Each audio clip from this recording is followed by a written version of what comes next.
Daggone. Sorry about that there, guys.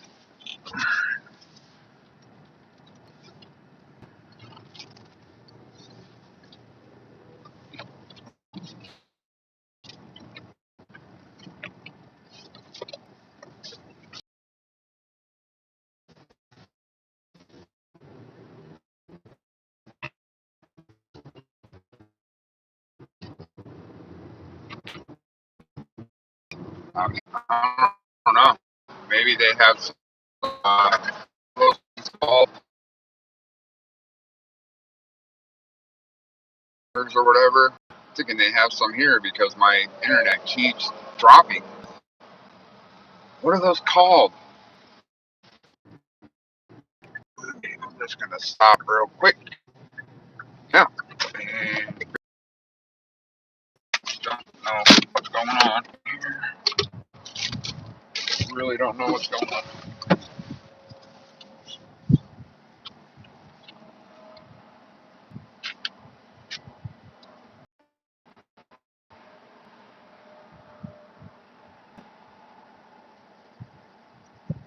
Oh, okay, cool, perfect. Yeah, stream, but all right, cool. Yeah, I was getting lights on my screen, but it didn't show anybody in here.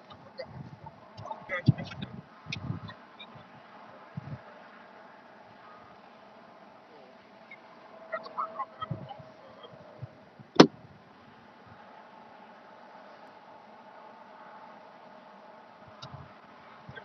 Cool at the border patrol checkpoint, which is its way down there now. But I'm just stopping to take a real quick break. It was a little frustrating that my stream kept. What happened was I was going into an area where I knew there wasn't cell service, so I turned back around, but it was already too late. And I think from what my buddy was just telling me that because it was buffering for so long and so much, YouTube just ended the stream. So I guess.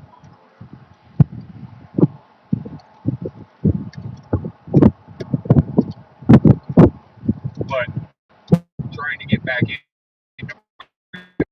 and run a new one, I had to do it like 2 times. But my friend was telling me YouTube has these guidelines now where if you go live more than 3 times in one day, the fourth time you will get notified. Oh, thank you, Bridget.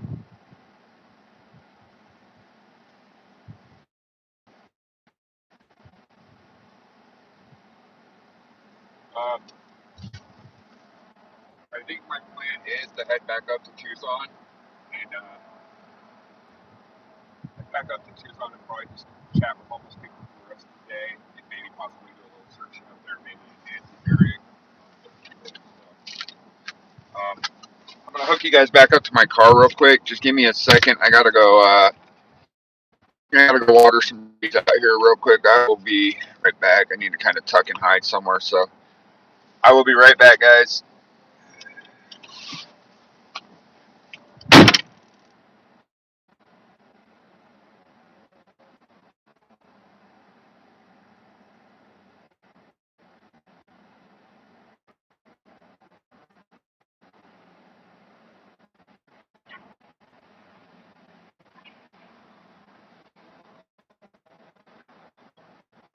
Six. So we got a little more time than I expected. Um, so we will see.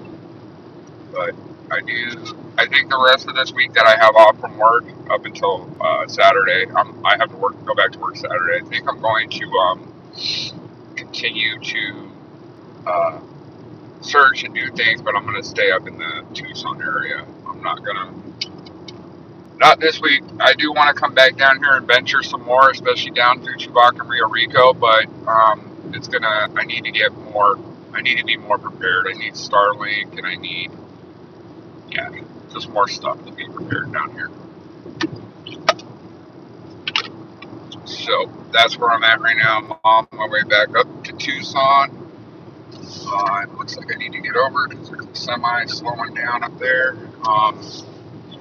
On my way back up to Tucson to I don't know. If you guys have any suggestions, let me know. My plan right now was to go back up to Tucson, in Nancy's area, but for a little further south, and start talking with the homeless population and see what they might be able to provide in this case. I don't know. Hopefully, I don't look too much like a cop because I know they all get paranoid. I mean, I'm not dressed like one, so hopefully they're not like, you a pig, you a cop. No, I'm not a cop. Man, give me just a second, guys. Gotta check something real quick. Alright, Maggie. Uh-oh. So, yeah.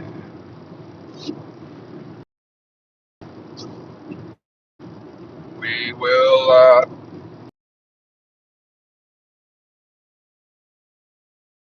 we'll see what happens once we get back up into Tucson. Does anybody know what JLR or Alex 10 Investigates 857 Tucson? Anybody know what they're all doing right now? Are they doing the same thing still? Are they still handing out flyers?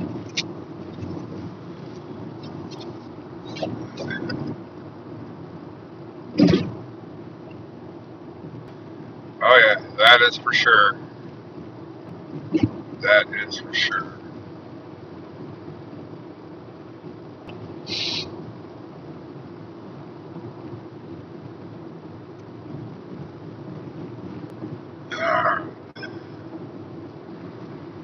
No clue.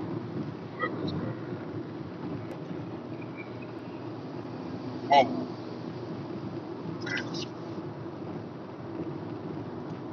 Alright, so JLR is walking. Where's he walking at? Is he over by Nancy's?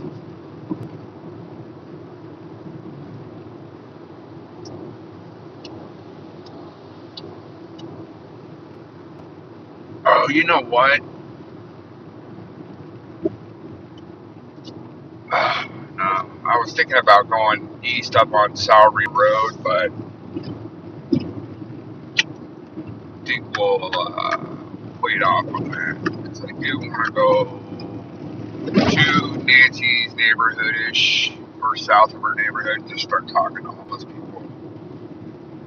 Start chatting with folk.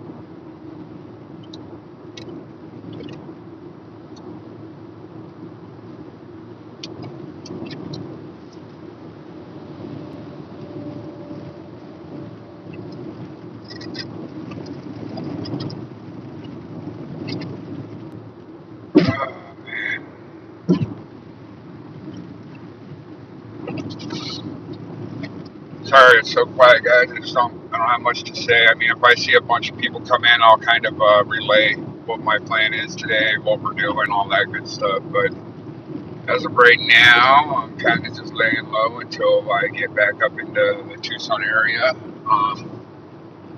So that's those. So something else though that popped in my mind was planning to go up into Nancy's area possibly and talk with some people, or when I get up to Sahuarita, I can exit out Sahuarita, and there is a stretch of road that goes from Sahuarita all the way over east to Houghton Road. So basically, it's a long stretch of road with very little in between. That we could possibly do some searches in there right now. Again, not too sure how good the cell service is out there.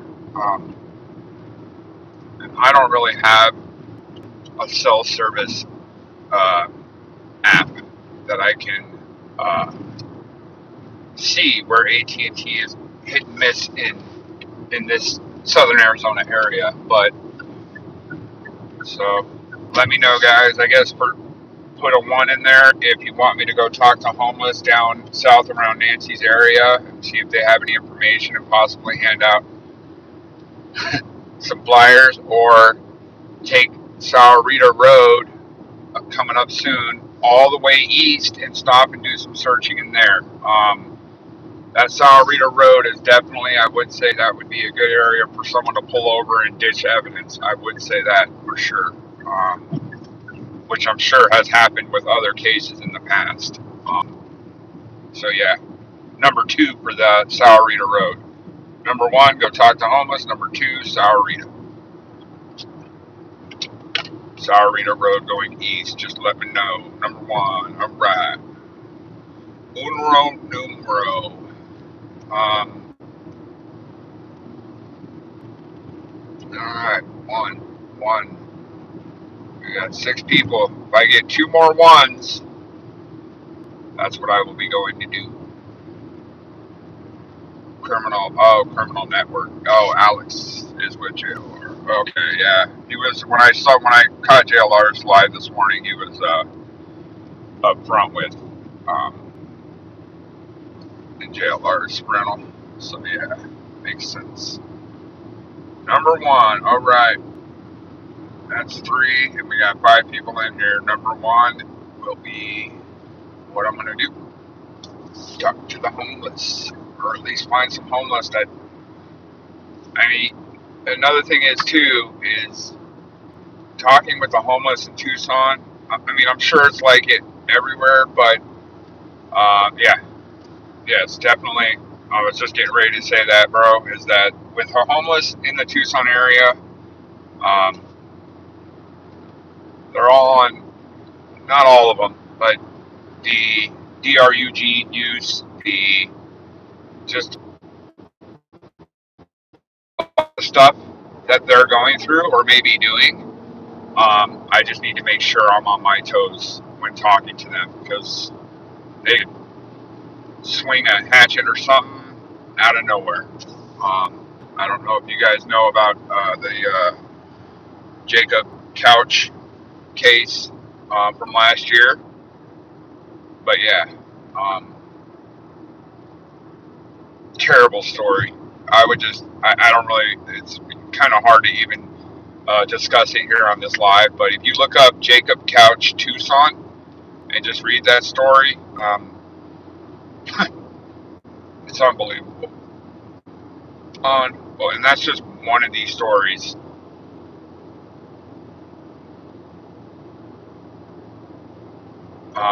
That's just one of the stories from last year that was just unbelievable. And unfortunately, coming into this year, the first story to pretty much break the shell of Tucson in 2026 is the Nancy Guthrie missing case. It's unbelievable. It's and you know, for people that like streamers and YouTubers and media, I mean it's a highly stressful situation to, you know, put any effort towards looking for Nancy or even just getting into that mode of finding clues or investigating any of this case. It's tough. It's overwhelming. It's draining. All that, you know. But right now, currently you know, I just had a little short vacation from work and spent a couple days up in Phoenix for my daughter's dance competition, and now I'm spending, you know, a few days this week helping out with the Nancy Guthrie case. I mean, I'm staying active and I'm happy. So it's a good deal. Good deal. Alrighty.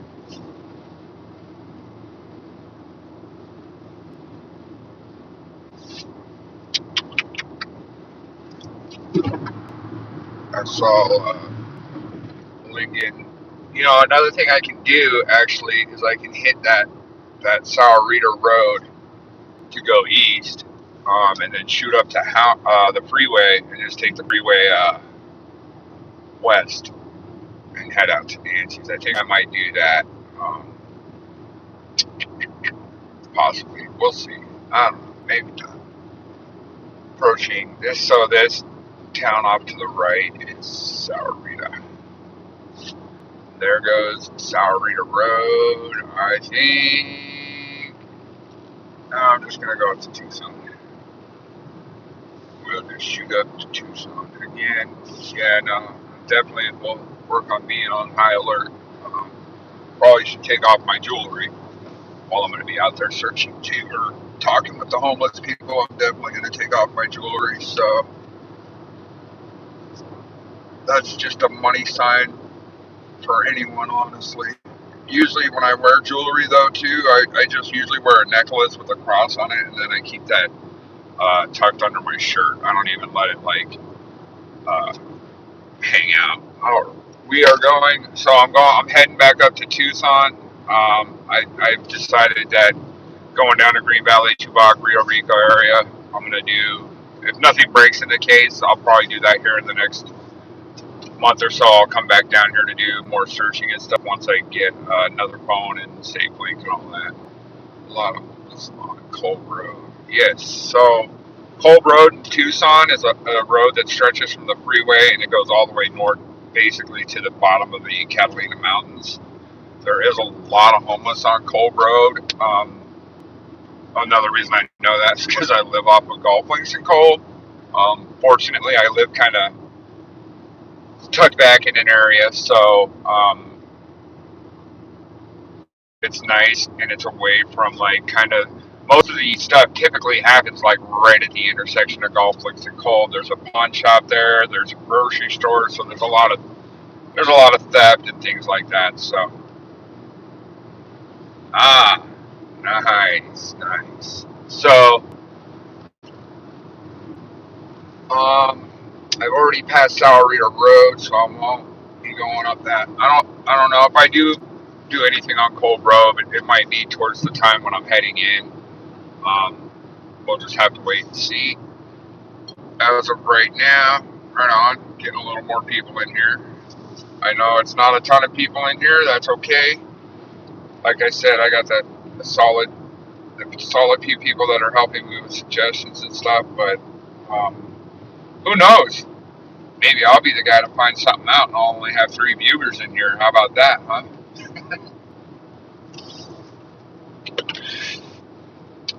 Who knows? But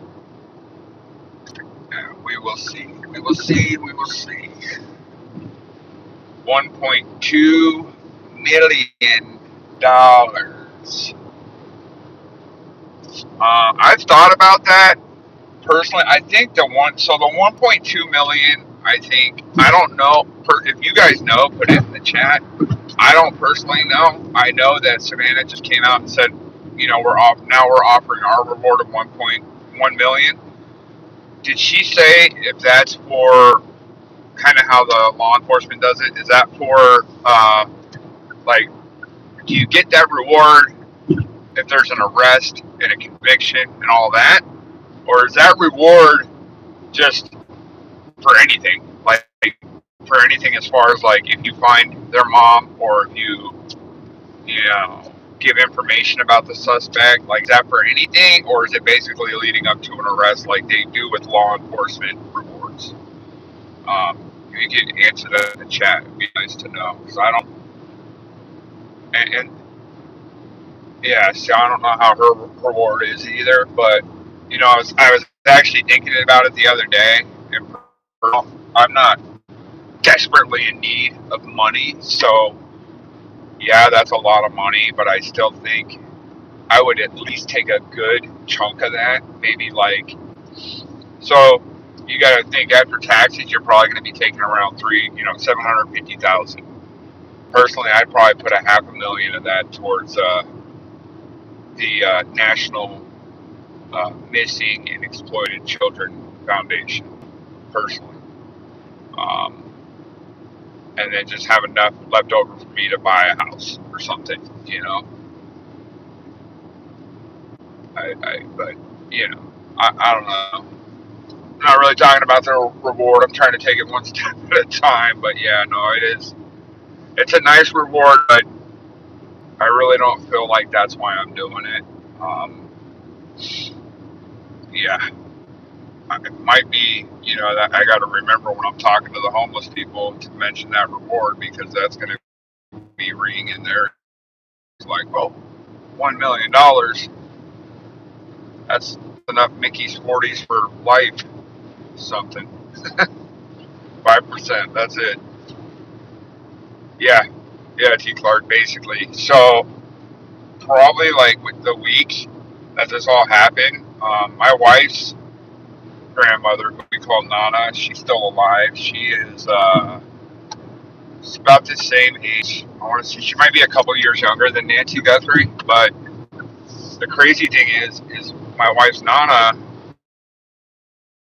Oh, she at 29th and Alberton. Tucson. And 29th Alberton, for you, those of you that are not from Tucson, 29th and Alberton is one of the worst areas of Tucson. And she's lived there for, hey Brenda,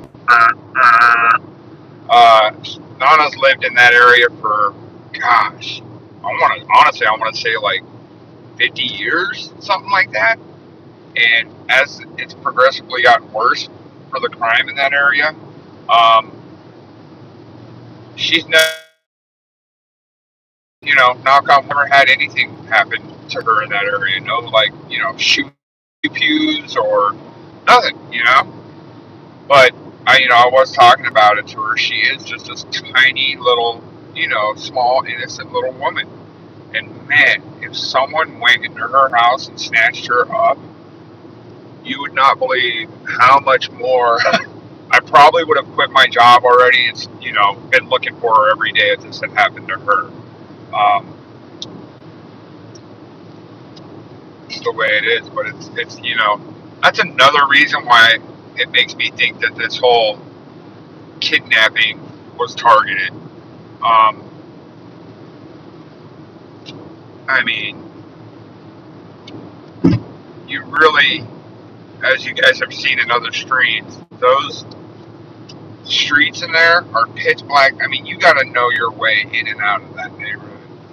So someone was, practicing how that map works for that area and all that. Yeah, just incredible. So I personally think it was a targeted situation. Um, I don't think, like Nano said, I don't think the perp is going to attack again. I just don't. Just because of how huge this has gotten, he would be that much stupider to try and do this again. Because 99% of the time, with how many, with the cameras everywhere in this world now and just everything, I mean, people, I just don't think he would commit this crime again. That's why I believe it was targeted on her. I believe that the two ransom notes that Savannah mentioned in her interview with Hoda, I believe that those two ransom notes, after she said that, I actually kind of agreed with her, like, yep, those are real. So, that's kind of my opinion, or I guess speculation on the whole case, is that I do think she was, it was a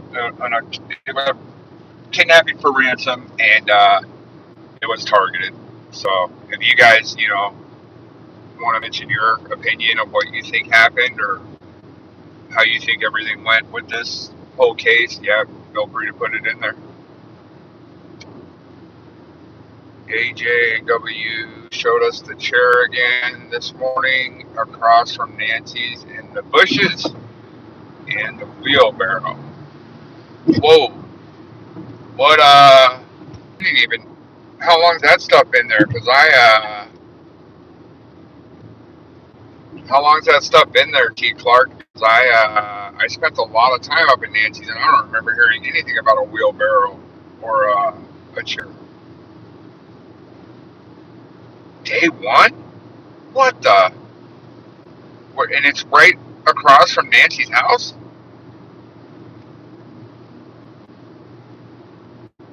Or is it kind of like, what, down the street a little bit? Right across the street? Oh,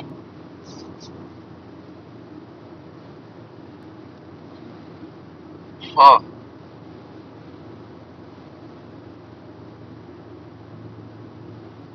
I mean, was there a wheelbarrow tire track in the gravel? I mean, I saw those other tire tracks that looked like they could have been from a wheelchair or a wagon, but not a wheelbarrow.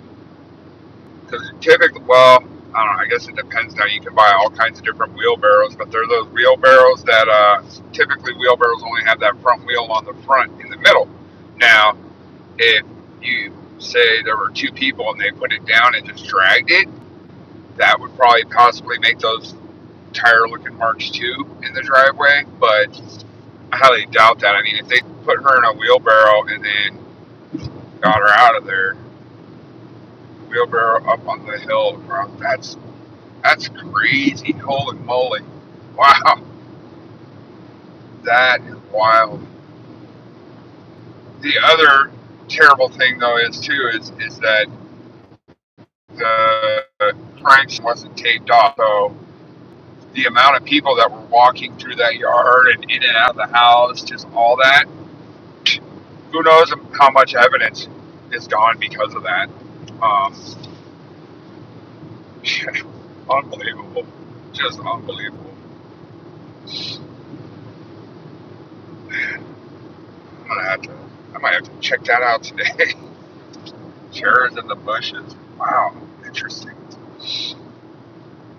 I'm just, at the same time right now, I'm trying to think back that far, 60 days ago, day 2, day 3, when I started joining in, just to think, like, if I remember seeing a wheelchair or not a wheelchair, a wheelbarrow and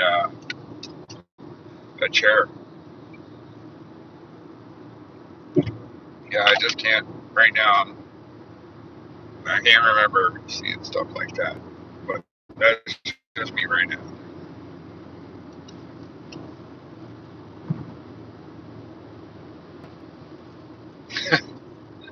Yep, Nanos is a puppet for sure. Jeff Dunham or Mark Kelly. Mark Kelly's not a ventriloquist, but Mark Kelly, right? Gabrielle Gifford's husband. I mean, and there was other stuff I was just hearing recently that Gabrielle Giffords had also reached out to Mark Kelly on her way out here with this whole case and what was going on. And apparently I thought he was going to be some type of help, but I don't know. I do not know. Give me just 1 second here, guys. I got to set up.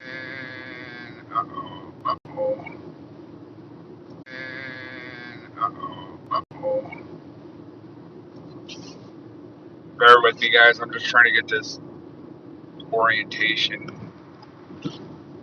being locked. My phone orientation's locked right now, so just give me just a second. I'm just trying to figure out how to get this off the screen. It's irritating. There we go. Alright, got it. I wonder if Chris Nanos is related to... The reason why is because Nanos loads his auto pen. Oh, man. One thing I'll say is something my dad told me when I was younger. I think I was like 15 or 16. He just basically told me, he said, son, just know, when I explain something to you about politics, and he just looked at me and said, Republicans and Democrats, you see our dog over there? And I was like, yeah, Dad, I see our dog. He's like, so notice when he takes his shit, right? He takes his shit, and there's a pile over there, right? Like, yeah. Like, okay, there's another pile of shit that our dog left over there. You see how those piles of shits are different? I was like, yeah, Dad. He goes, that's exactly how Republicans and Democrats are. Same shit, different piles. That's how my dad explained it to me when I was in my mid-teens. So, yeah, that's pretty funny. One thing I'll say about Tucson traffic on the freeway too, it doesn't matter how long you put your turn signal on for, people don't like to let you over when you're trying to merge to keep from turning. So I don't know why. Personally, when I see someone in a lane over from me and they put their turn signal on because they need to get over before, they're trying to get across traffic or whatever, I'd rather let them in then make them wait, and then impatiently they try to get over and it causes an accident or something. So it's kind of like, I don't know what that's called, the zipper effect or whatever. Like when you're merging, yeah, or even when you're just driving and someone in front of you is trying to switch into your lane. I just tend to let off my gas, slow down a little bit, and let them in. If it pisses off other people behind me, so be it. One thing I try not to do is I try my hardest not to get angry. Yeah, common courtesy. I just try not to get angry when I'm driving around, because getting angry, if I get angry while I'm driving, then my whole attitude is going to shift on how I'm driving, which is going to probably lead to something bad happening. But it's also going to affect how other people are driving, because if I'm driving bad, then other people have to watch out for me and my surroundings and their own surroundings to be safe. So yeah. All right, so I'm gonna get off pretty soon, I think. Damn, it's sunny as all get out up here. But it still looks like, as I look south, it still looks pretty cloudy down in Green Valley. The crazy thing is, right now though, it's 79 degrees out, which is like a perfect day to be kind of doing this. Perfect day. So, right lane exit towards 256. Ooh, there goes a white cop. Nice. You guys will probably be able to see him on the left up there. He just went in front of that white car. Just a poke.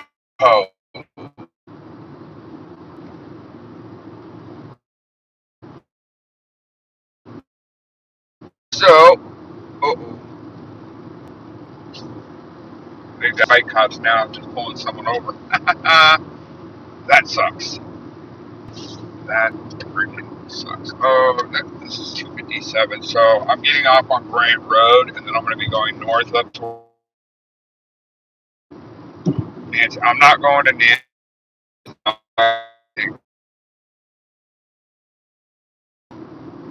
Yeah, people in the chat, suggested to start talking with homeless people. So I'm kind of going to go into the area, just into Tucson, with the flyers, and just see if anybody knows, has any clues on.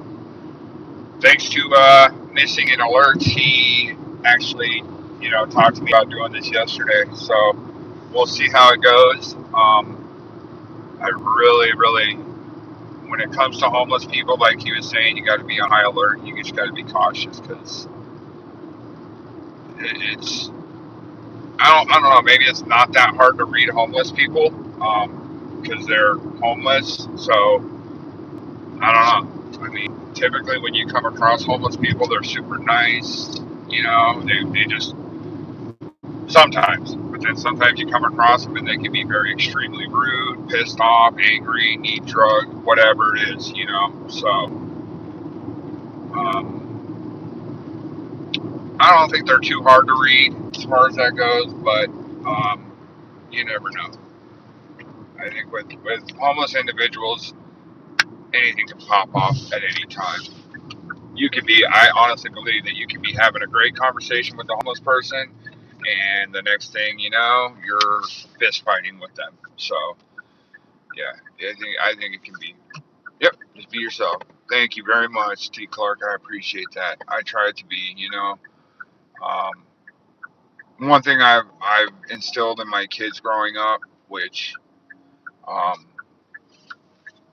my mom always told me, when I started having kids, my mom told me, no matter, there'll be times in your life where it'll be rough with your kids, but remember, just always try to teach your kids good. When raising your kids, try to, teach them to be respectful, teach them to do good things for people, teach them to do good things for themselves, yada, yada, yada, and so on, right? And even my mom always would tell me, even if they don't hear it at that time you're telling them that, they will always remember that you told them that later on in their life, and it may come in useful later on in their life. So, yeah, that always has kind of stuck with me, and it has worked. There has been things that I've told my kids, and then down the road in the future, years later, they're using that advice or that suggestion I talked to them about, years ago, and it makes my heart feel good. It makes me feel good, that yeah. So and here we go. My son, he has a real knack. Yeah, definitely planting a seed. Not my dad, my son is kind of like me. So what I used to do with them when they were younger is, I told them about, just talking with them about the homeless and stuff, and always try to avoid giving them money. Give them water, give them, things of that nature, rather than giving them money. So, and my son's pretty good about that. He does come home from time to time and says, "Oh, I gave this guy $20 or whatever," but you know, tis what it is, what it is. All right, let me just see. Give me just a second here. So I'm driving right now. I'm driving east on Grant Road, and actually, I think Oracle's going to be a pretty good place. I do got to stop by QT real quick and pick up some water and possibly a bite to eat. So, I can't make a left turn or a U-turn over here. So, yay. Uh,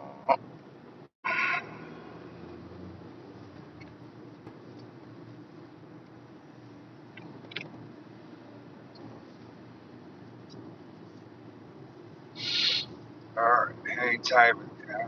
I can't make a left turn here at Grand Oracle, so I'm going to have to make a U-turn to go back up that way. But Oracle, oh wow, there they are. So, Oracle, I'm sure you guys have seen from other streamers, Oracle is a good long stretch of road that there's a lot of homeless people that um, are on Oracle between Speedway and probably all the way up to, I want to say, like, there's a road up towards Saddlebrook. I think it's called like Steam Pump or something. But basically, from maybe little further south than Steam Pump, it's so basically I would say Speedway and Oracle, or Speedway and Stone up to Oracle and I'm trying to think, maybe Limberlost. It's kind of a stretch of area where a lot of homeless are. So, all right. I'm going to head up Oracle right now. I need to stop at a gas station again because I just need to get water. I need to go to the bathroom, kind of maybe grab something to eat real quick, just a little rest stop. And then, yeah, we will be back on the go. So, oh, and if you guys are ever in Tucson, this place right here on the right at Grant and Oracle, it's called Wedo Canelo.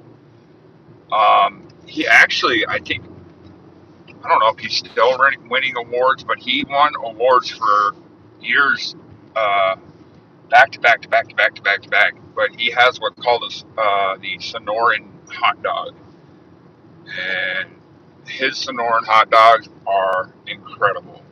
If you guys have had a Sonoran dog, put yes in the chat. I want to see how many people have had a Sonoran dog before. Sonoran dog. Has anybody ever had a Sonoran dog? Sonoran hot dog?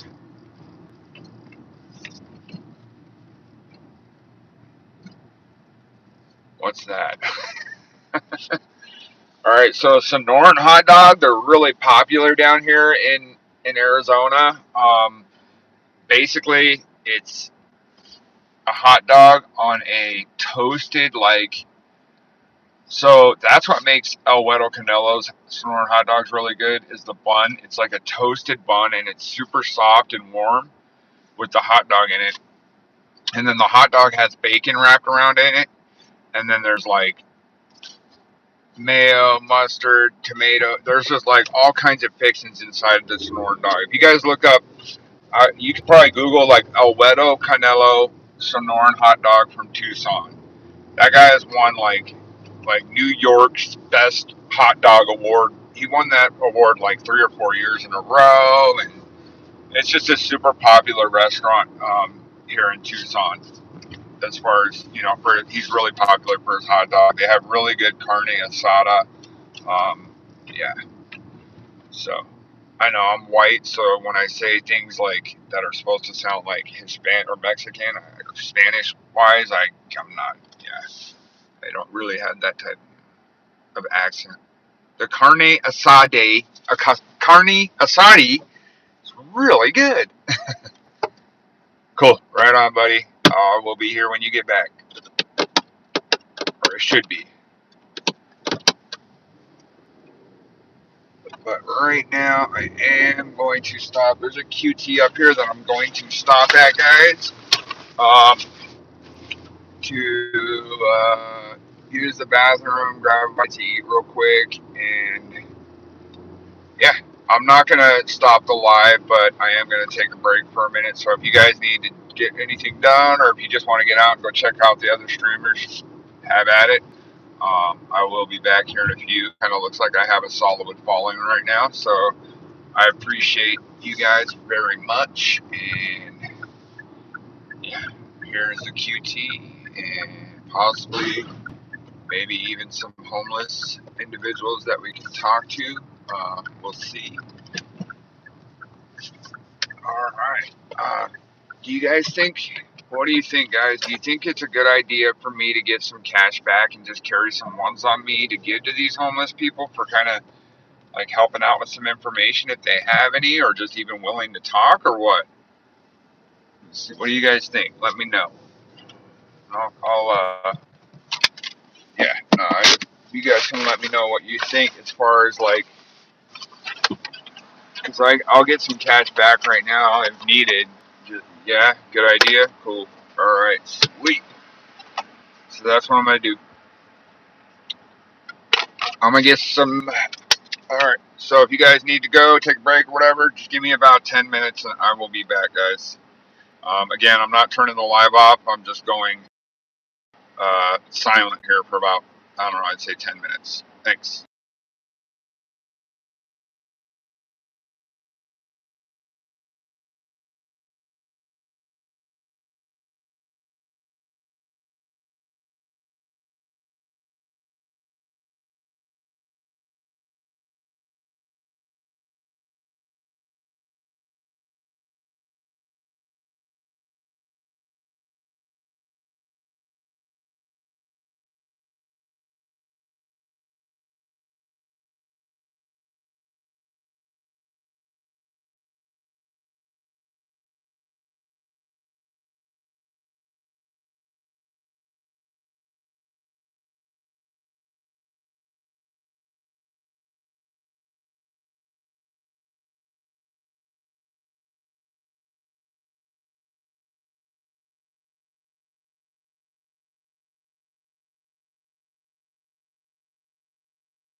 Here we go. Alright, I'm back, guys. I'm just nibbling right now. So, I talk with a mouthful of food. I'm sorry. I try not to. Um,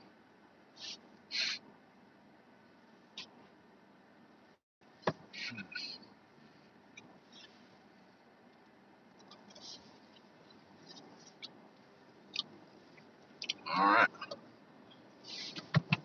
Well,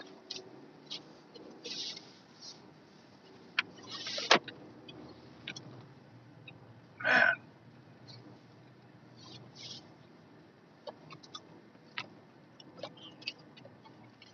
Wow. QTs are kind of wild.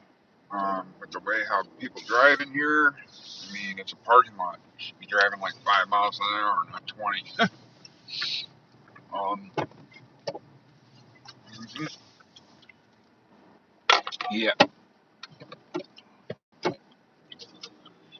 Alright, here we go. Let's see what we can do.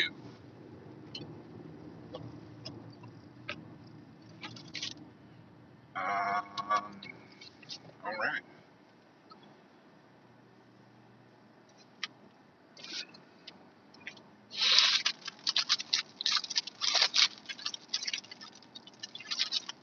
Let's see if I run into 857 or JLR while I'm out here.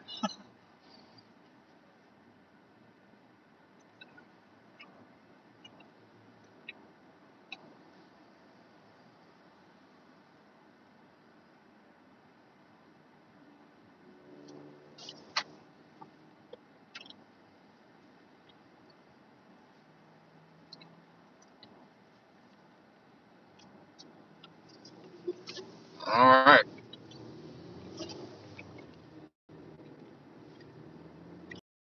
That's a good idea. Um,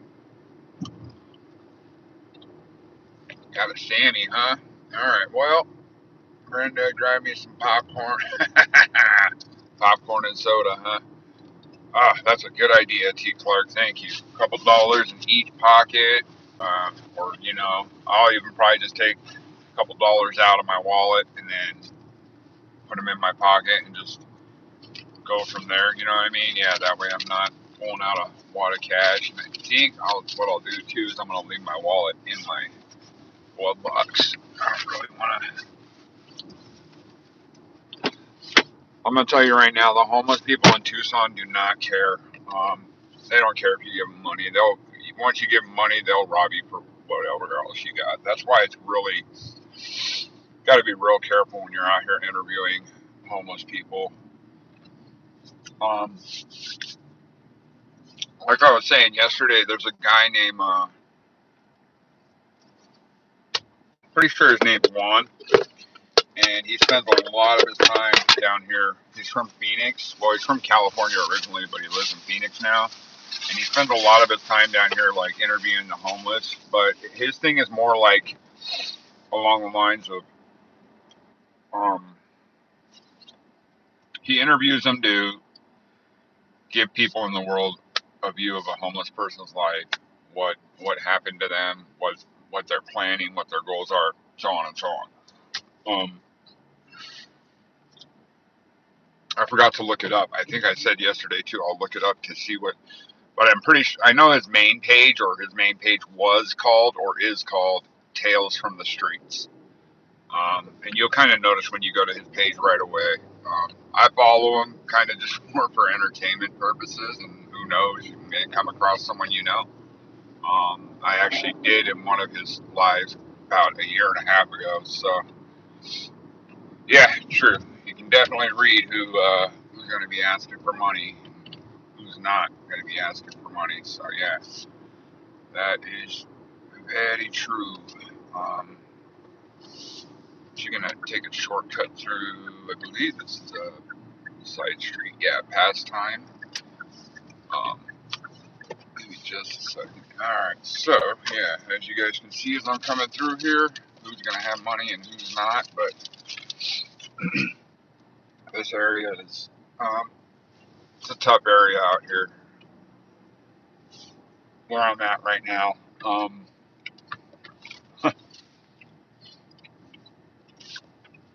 I never thought I'd say this, but Tucson has become a very scary, dangerous place. Um, so yeah, best thing to do is not make eye contact for long periods of time with people out here. Um, yeah,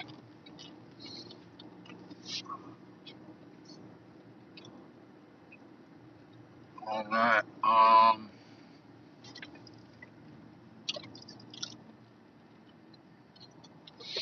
The last thing I'm probably going to do while I'm out here too is I'm definitely not going to let anybody in my car. Um, yeah.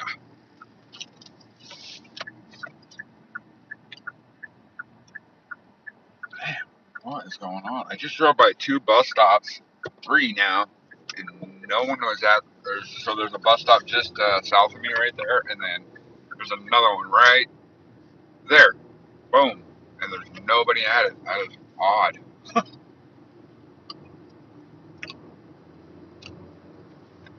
Um, hmm, this is interesting. Another bus stop with no one at it. Interesting. There's a couple people, definitely not homeless. Um, what is this, Roger? All right, I think I'm gonna go east right here. So right now I'm at Roger and Stone. Um,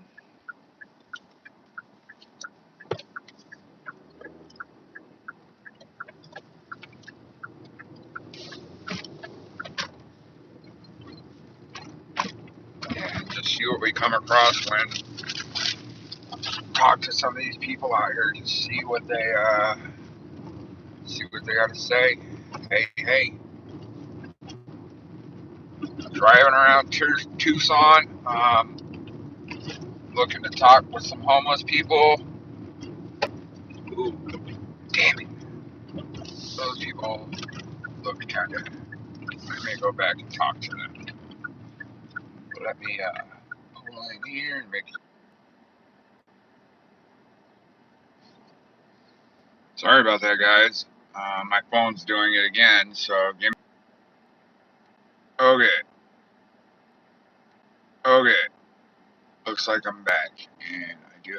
Looks like I'm back, and I do have a couple of people over here that I am going to plan on talking to. So hang tight here, guys. I am not. I don't think I'm going to give them any flyers just because I don't think they're going to be.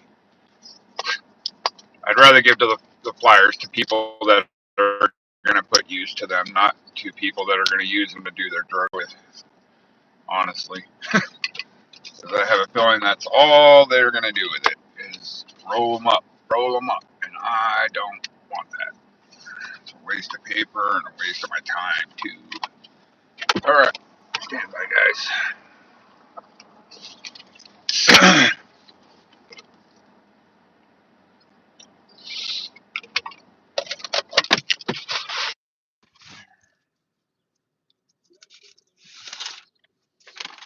I mean, I'm gonna show them the flyer just because of the reward it has on it. Maybe they'll think, say, hey, wait a minute, this guy's got some type of reward here.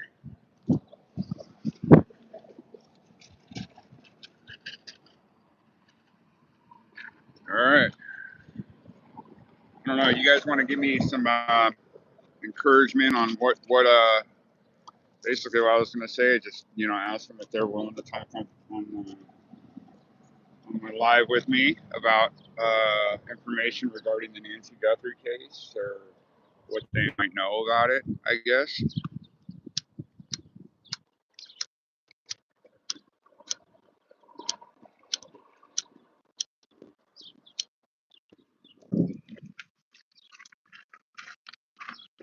I guess another thing I should have got was cigarettes because homeless people love cigarettes. All right, let's see what we got here. Give me just a second here, guys.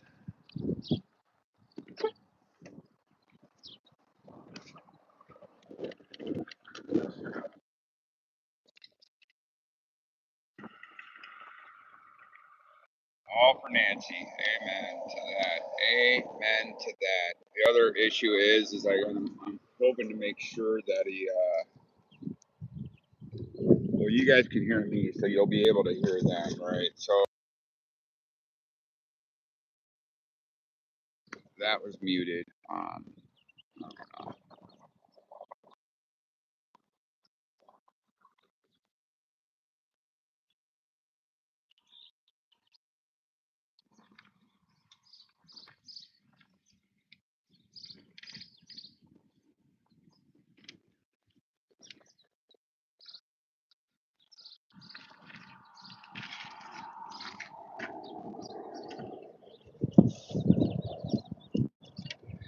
One second, guys.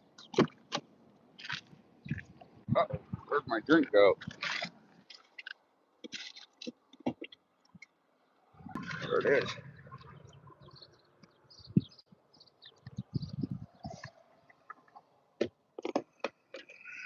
Yep. A little nervous, but I think we'll be fine.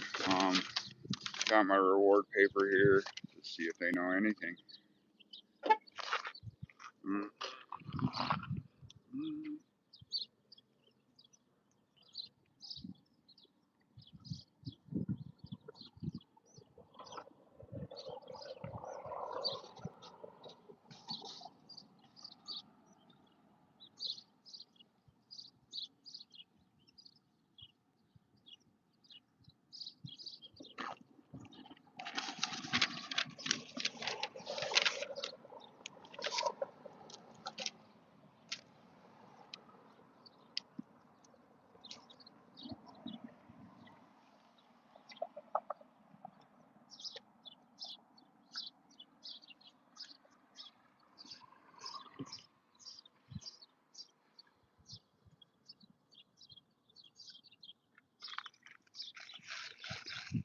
All right, here we go.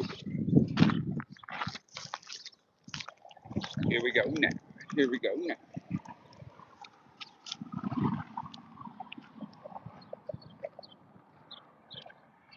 Hey, what's up? My name's Nick. How are you? I'm a YouTube streamer, and I was just coming to talk to people in the community about, you guys know about the whole Nancy Guthrie thing? No? Nothing about it, huh? Let me show you. So, no? You guys don't have any information, possibly, or nothing that could help out? Any information regarding the Nancy Guthrie case? You know anything about that? You haven't even heard of it? So, wow. Well, she was kidnapped from her home up in the foothills, um, 60 days ago. Today's day 60. They don't have any leads or anything on Nancy. Poor Nancy. Sorry, I know you didn't want to hear about it. So it's all right. She's 84 years old. She was taken from her home right out of her bed. Yeah, it's terrible.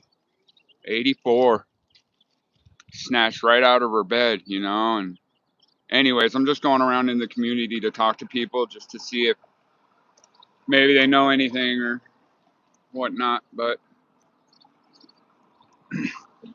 well, all right, guys. Thank you for your time. I got a buck for each of you. Here you go. Thank you. Hey, no problem. Thank you guys for your time. Okay, have a good one. Huh? Interesting. They didn't know anything. Um. Wow, that's crazy. They knew absolutely nothing about the Nancy Guthrie case. Um. The one girl I talked to, she said she didn't want to know. So I guess, I mean, that's that. I guess, I don't know what else to say besides she didn't know anything. I don't know. That worked. That was pretty good, huh? Cool. Perfect. Thank you. Thank you. All right. Yeah. No, I thought that was much easier than I thought it was gonna be, but I'm a little nervous when you get to approaching those individuals. So the title of the live for a YouTube stream, by chance? because what I need to do is I need to change. I want to change my title to, day 60, Nancy Guthrie, talking to people in the community about Nancy Guthrie. If you guys know how to do that, maybe you can just give me a real quick. Oh yeah, if you want to rewind it a little bit, I just talked to a couple of homeless people that knew absolutely nothing about the Nancy Guthrie case. So also, I was just asking everybody in the I did forget to tell them about the reward. Dang it. But the crazy thing is, they didn't even know anything about the case at all. I asked them both, do you guys know about the Nancy Guthrie case? And they were like, nope. And then the female said she didn't even want to know. All right, so give me just a second here, guys. I'm going to try to figure out how to go in and change the title for my live. I don't know exactly how to do it, but I'm sure there's a way. I should be able to change it. Create post. No. Or, give me 1 second, guys. Just give me one. My title changed on that. When you get a chance, please just let me know if the title changed. I'm gonna cruise out from where I'm at. How did I drop down to 1? Yeah, sorry guys. I'm moving along here. I'm moving along. Whoa, 1 viewer. Ouch. Uh-oh. There's a bus trying to get in here, and I'm trying to get out. So, here we go. Alright, turn left on the North First Avenue. Alright, well, we've talked to alright, cool. Thank you. Again, I've talked to 2 people. 2 beeps. And I gave them a couple bucks too, just for their time. So that was nice, Just thought I'd put that out there that, like, hey, here you go, guys. Thanks for chatting with me, But, wow. They knew, those individuals too were probably, well, I think the gentleman was probably around close to 60 maybe, somewhere in there. She was probably in her 50s, and neither of them knew about the case of Nancy Guthrie. Unbelievable. Oh, Mystic, are you laughing at me? I know, we only got 2 viewers in here right now. What did I do? Craziness. That's okay. It'll build up once we start getting out a bit more. I think, too, with the way I've had to start my last couple of live streams because of it, YouTube or whatever, because my streams were crashing and having to restart them, I think I got past that 3 live stream limit to where people don't get notified anymore, or won't get notified anymore for the next 24 hours. Jeez. But we will see. We will see. Nancy Guthrie. You know what I might do is I might hit up a park. I do know I'm at Roger and Mountain right now, and I do know that there is a park. I want to say there's a park up a little ways to the east. I actually think 857 took everybody there a couple of weeks ago. Fort Lowell Park. So, yep, that's where I'm gonna go. I think that'll be an area that I can talk to people. I don't know, maybe even just if I hang out at the park and let people come up to me, or people that walk by me. I guess I'll just see what, like, the foot traffic looks like on where I'm going and stuff.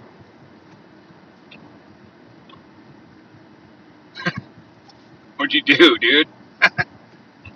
Look at you for being so technical smart. Yep, that's pretty funny. because I'm not a genius when it comes to, although that, with the streams earlier, when they all crashed like that, um, when the streams crashed like that earlier, that was not my fault. That was not an old man technology issue. So, just so you guys know, I had to put that out there. Campbell and Roger, I think I can still go straight here, but if not, I'll cut through some neighborhoods. But yeah, I think that's where I'm going to head out to, is out towards that eastern area and just talk to some of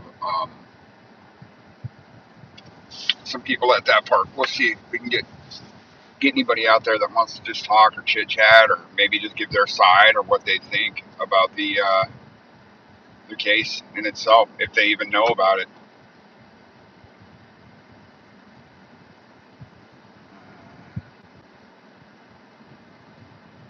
Oh, man.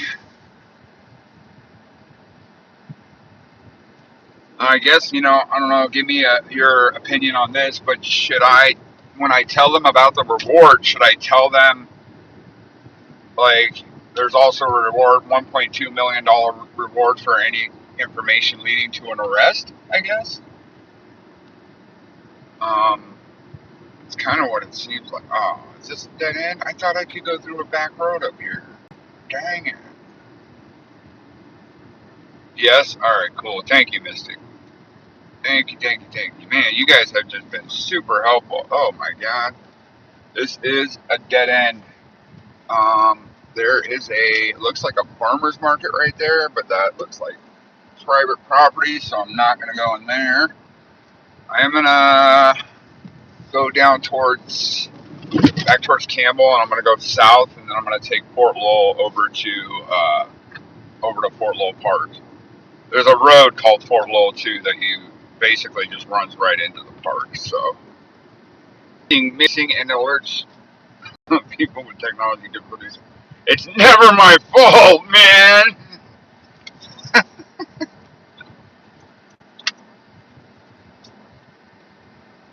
Yeah.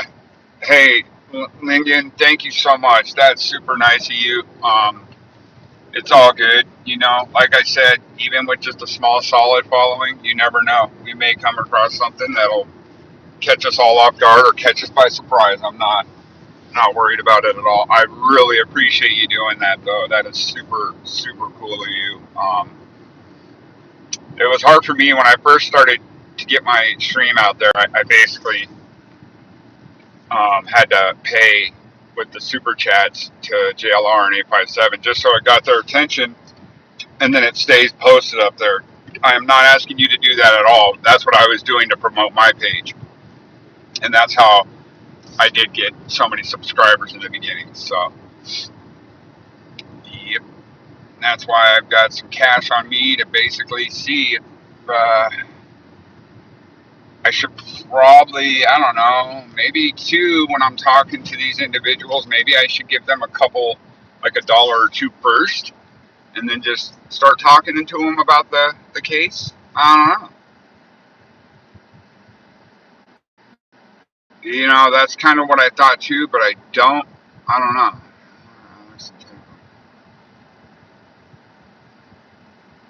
I don't know. You guys, here, I'm going to turn it around real quick. Just let me know if I look like a cop. I look like a cop? Because I'm not. I'm really not a cop.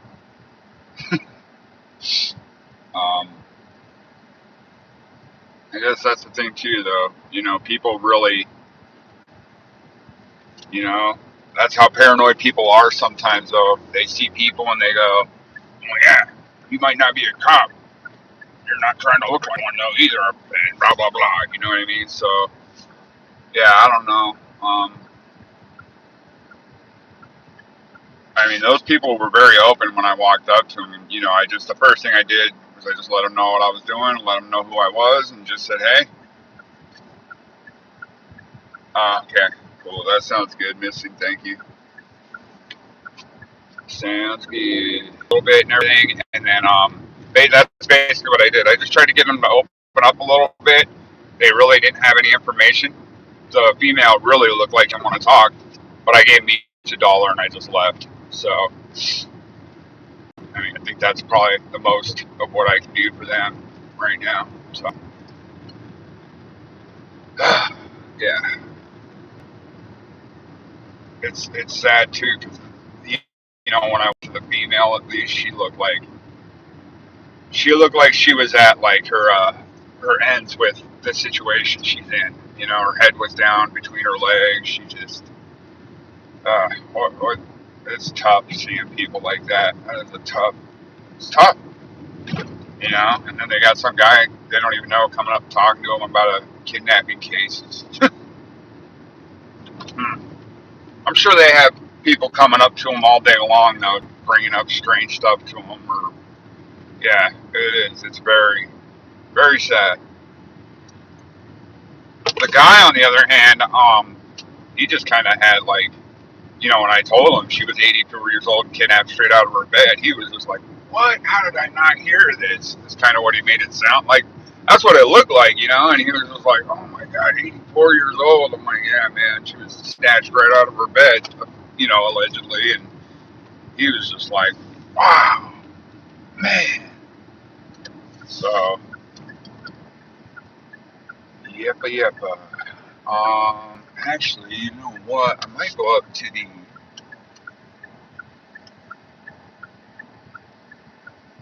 What? Give me just a second here, guys. Making a little bit of an illegal turn. We're gonna stop right here. I'm gonna go actually straight ahead real quick and just see if I can get to, because at the end of Country Club going north, there is a. Oh no! Did I lose people? Everybody,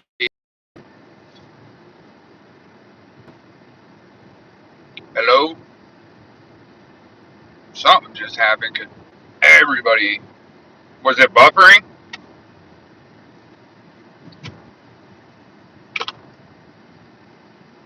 I always assume when I see a lot of people leave all at once and then come back in, it's because not a lot of people, but you know what I mean. Buffering. Okay. Am I still buffering? Dang it. I don't know why it's buffering. I have 4 bars and I have 5G right now. That's weird. Um, real quick, please. All right, I'm good. Okay. For a second, but good now. Okay, cool. All right, guys. Whoa. I'm actually gonna kind of go in here real quick and kind of just take a little look. So, give me a second while I get set up. Yay. I think I'm gonna wear my sun hat actually because the sun is out now. All right, guys, give me just a second while I get my stuff set up here. Here. Nope. Oh, dang it! I should have plugged that in. I forgot. All right, give me just a second, guys.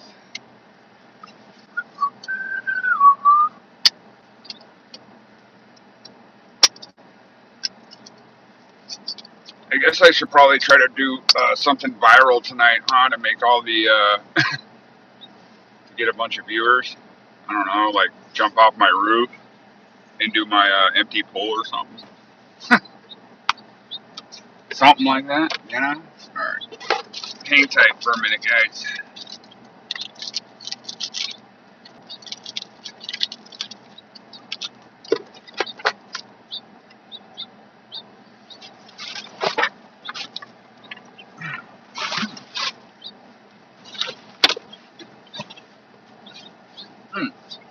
There it is.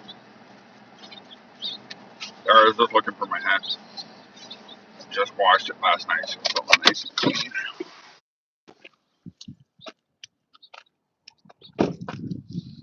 Well, this is the wash, which I think a lot of people have already searched through this area. I think I'll just do a quick walkthrough, like go across and come back. But as you can see across the way there's a bike path. Ooh, there's a bridge down there too. But Hold on, I'm a little nervous because this is a pretty steep drop right here. Oh, there's a squirrel right there. Hold on.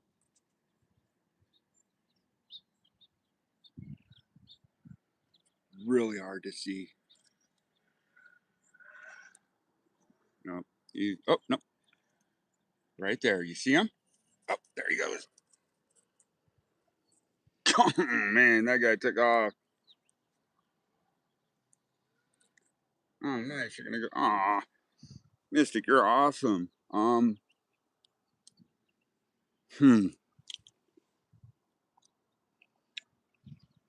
Well, right now I'm just debating on going down here or not. It is a steep, right here. It's a steep drop. Like there's some steps, but then it goes down into some dirt. Give me just a second. Let me just see. Yep, there's a lot of leverage. All right. Oh, oh, all right.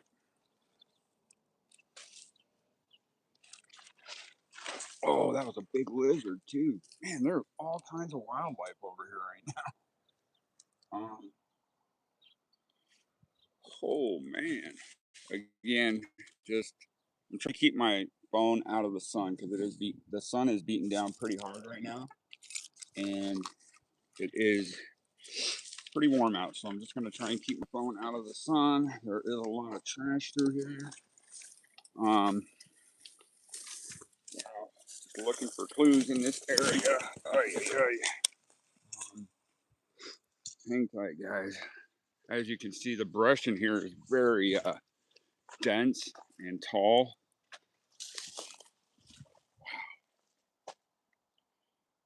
Interesting, that culvert right there. Get down and look into it. And then, if you guys can let me know. Wow, that's pretty dark, and there's a lot of spiders I can already see right there. I don't know if you guys can see any further down, but I do see spiders too right away. But that's kind of what I'm looking at right now. Yeah, there's spider webs. I don't know if you can see that one, but there are spider webs everywhere. So I'm gonna kind of get out of this area. Um, Man, I don't know. All right, here we go. I'm gonna kind of walk across the way here. Just take some strides. You got to be careful because yes, there are rattlesnakes out right now. And personally, I don't feel like stepping on one today. Oh, there's a big log right there that someone just left right there.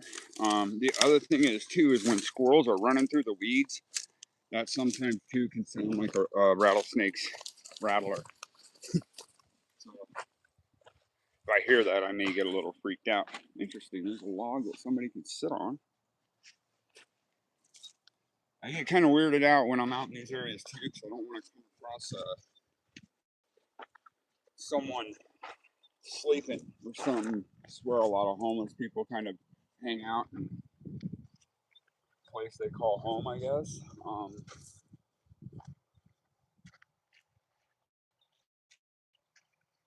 As I look through here and see some of this trash, like, let me go over here real quick so you can see this case of twisted tea that practically looks, that looks pretty new. It's a little faded from the sun, so it might be like a month old, but when I see stuff like that, that tells me that there's been people down here recently.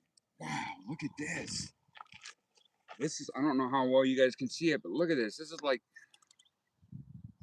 an animal's tunnel. I bet this is where a bunch of squirrels and stuff live. That is incredible. Wow.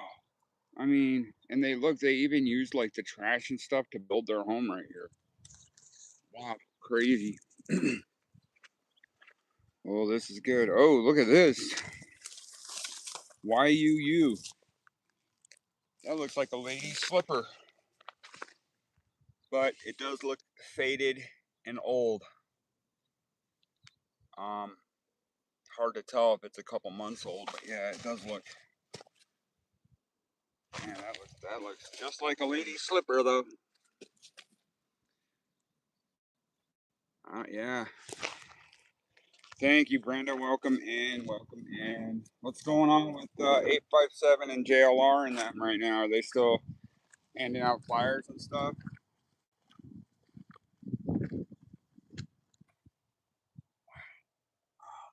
Also birds in those areas too. Interesting, man. This is kind of an interesting little hike right here. Um,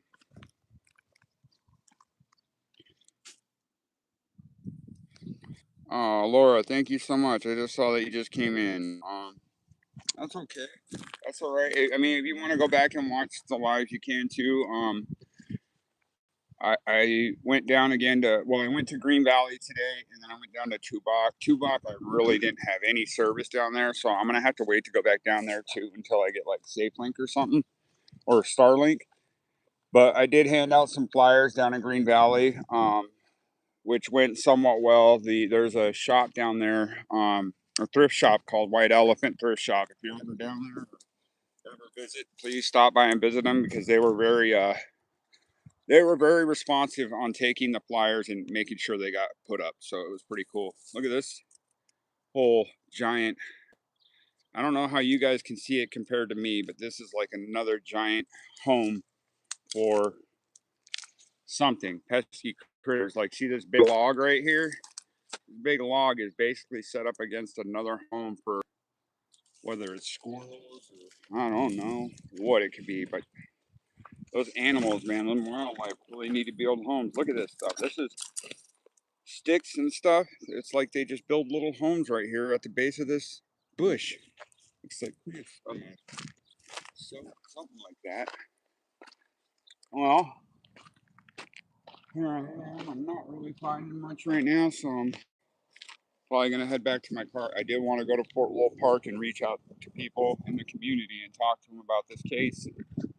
See if basically finding out if now people have even heard of it. The first two people I talked to here in Tucson didn't even know an 84-year-old woman was kidnapped 2 months ago. Unbelievable. That's so unbelievable. Yeah, I mean, who knows if she was even dumped, man? I mean, these perpetrators could have took her wherever they went and still have her. She could still be alive, man. And if she is, and if they're listening to this, please just bring her home, man. Drop her off somewhere and let somebody know, you know? Just let someone know where you're leaving her. That way we can get her and just leave. Go to Mexico, go wherever, man. We don't care about the perpetrator. Just drop off Nancy and leave, man. Well, I don't know. Yeah, I don't know what to say. This whole case has got me in just a puzzle of confusion, and it's very upsetting. Yeah, but just a bunch of trash down here. Found an old lady's slipper. I mean, that was walking back up on that right now. It's an old lady's slipper right here. Am I losing service? I guess that'll be the next question because yeah, I just saw your message, dude. I think I'll do that. Yeah, I'll do that tonight. Remind me tonight if I forget by like 9 o'clock your time.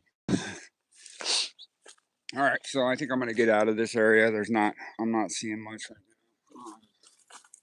now. I just kind of wanted to stop down in here because I've been down in this area before when I had a friend that lived in this area when I was younger. So I just wanted to come check it out. Actually, kind of a little nostalgic. We used to play down in this area, and I don't know. You guys were in here yesterday about the washes and how the washes used to never have like all this brush and stuff. So yeah. Anyways, I'm gonna head back up to the ride. Give me just a moment, guys. Yeah, my phone's already getting a little warm, and it's only 80 degrees out today. Yow. Um, I may have to put my phone in my pocket right now just to get up this hill that I came down. So hang tight for me, guys. Hang tight.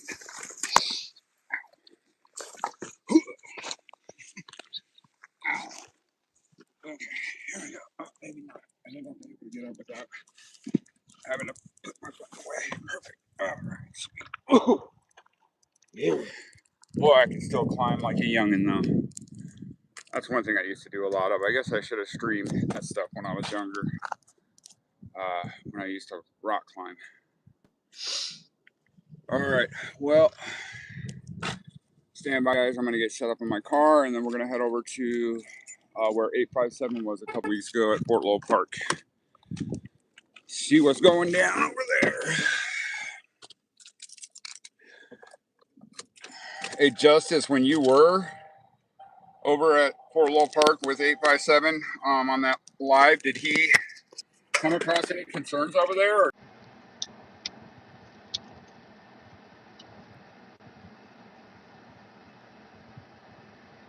Amen, Brenda. It's all good. Personally, I don't think that's true. I think okay, cool. Thank you, dude. I think people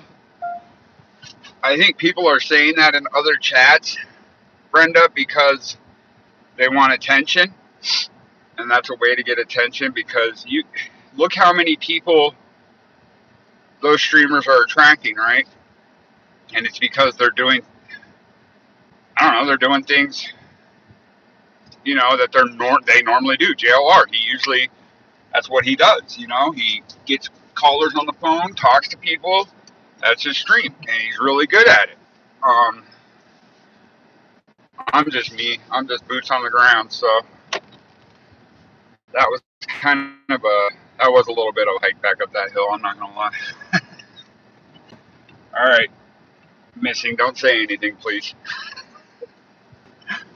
Oh, I'm old. I'm not that old.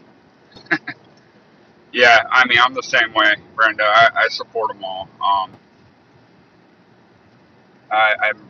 there's another guy I follow. So basically, just in I kind of have a short list. So JLR, DGL, 857. Those three guys, as far as this whole case is going, is who I support monthly. So I pay like a monthly premium to see them, to watch them, to see their the behind the scenes member perch and all that. And then outside of this case, there's another group that I follow, and they're mainly on locals, but they do have a YouTube. And if you guys want, you can go check them out. They're called Predator Poachers. They're just a bunch of young kids. Younger kid. They're in their maybe mid 20s now, and they basically go around doing not sting operations, but basically catching. They're one of those predator. People call them vigilantes. I don't think they're vigilantes. What they call themselves are investigative journalists, which I've honestly kind of been interested in doing. But they go around and catch child predators, and their arrest percentage is pretty good. So, wow, all those people in one view, and they're probably all streaming their separate live streams, I would think. I don't know, maybe not, but I am heading over to, I believe, Fort Lowell Park right now just to see if I can catch anybody to talk to about the whole, the case. I did, for those of you that just are coming in here, I talked to, are you talking about, T. Clark, are you talking about Predator Poachers? They have a bunch of channels. You know what? Damn, I can't get it right now. I want to say they have a lot of good channels, but Predator Poachers Southeast Texas, I believe, is their main one. Predator Poachers Southeast Texas. They're really good. That guy, I don't know if you've never heard of him. It's kind of crazy because that dude he's made national news for all the predator catches and stuff he has done. His name's Alex Rosen. Even if you Google his name, you'll find a lot of stuff on him. But yeah, they just refer to them. They're three buddies, I think. They have a couple other people that help them out, but it's three guys that went to high school and college together, and they were too young to become cops, so they decided to do this, and they're doing really well off of it. a lot of people support it. So yeah. Oh, Tales from the Street. I just got a notification for him. There was a girl that he interviewed down here in Tucson at Grant and the Freeway at those the really ghetto apartments at the Grant and the Freeway Circle K. He just posted a notification that he's going live. Her name is. He interviewed her like I want to say like a year ago. She had like 300 subscribers, but now she's got like 20,000 and she's doing great. It's actually pretty cool. Um, if you go check that or just subscribe to him and then maybe check it. But the stream he's getting ready to do in 30 minutes is called Tessa Had a Baby. That's crazy. Anyway, she I think used to have like an OnlyFans and like she was really bad back in the day, but then she got pregnant. Connected with him, he got her a lot of subscribers, and now she's kind of just a stay-at-home mom who she streams about her everyday life as a mom, and then what I think what her past was like, and then her change that she's made. It's super cool. I think that's what's going on. Hopefully, she's not back into that game of I think she was involved with bad things. Hopefully, I'm pretty sure she's gotten out of that. I hope so. But yeah, right now I am on my way to Fort Lowell Park, and see if I can't catch up with anybody there. There's quite a few parks in town that the city is trying to get the unhoused individuals out of. There's a park downtown called Armory Park. I think they've cleared that park out pretty well. There's a park on 10th Avenue and 22nd called Santa Rita Park, and that's another place that another park they're trying to get people out of. We're going back to the moon.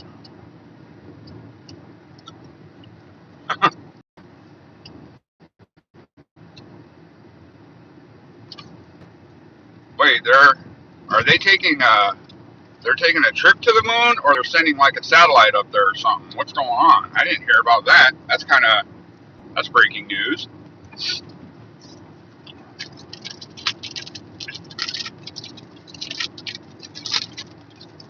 Interesting. Oh. Hold on, guys. Give me. Yeah.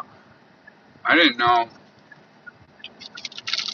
They're heading back to the moon tonight, but you said, yeah, but is that because are they going to be walking on the moon?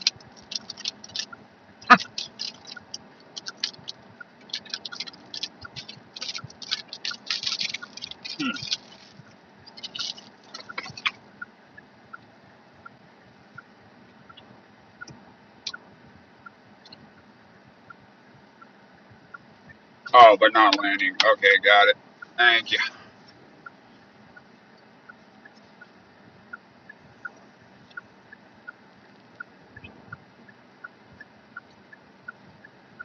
Going to Fort Lowell Park to see if we can just chat with some people over there that may have any idea that we had an 84-year-old woman kidnapped from her home in the beginning of February. For those of you that just joined, I talked to two individuals just down the street a couple miles in the community of Tucson. One was in her 50s and the other guy was in his 60s probably.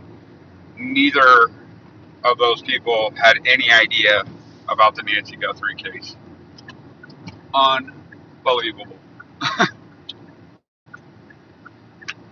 Now, my other question is, do you guys know if any of the streamers have come across anybody like that didn't know about the Nancy Guthrie case, or definitely TC, definitely. I think that's what I'm going to call you from now on, TC. Makes it easier.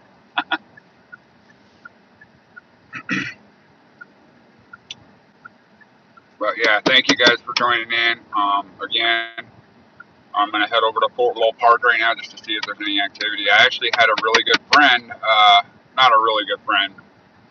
An acquaintance I knew probably about 10 to 15 years ago, and he was running from the Popo at Fort Lowell Park, and he actually pulled out a pew pew on the Popo, and they pew pewed him in the stomach, and he ended up having to go through like a lot of surgeries and stuff, and was in the hospital, I want to say, for like up to a year before he ended up going to jail after he got out of the hospital.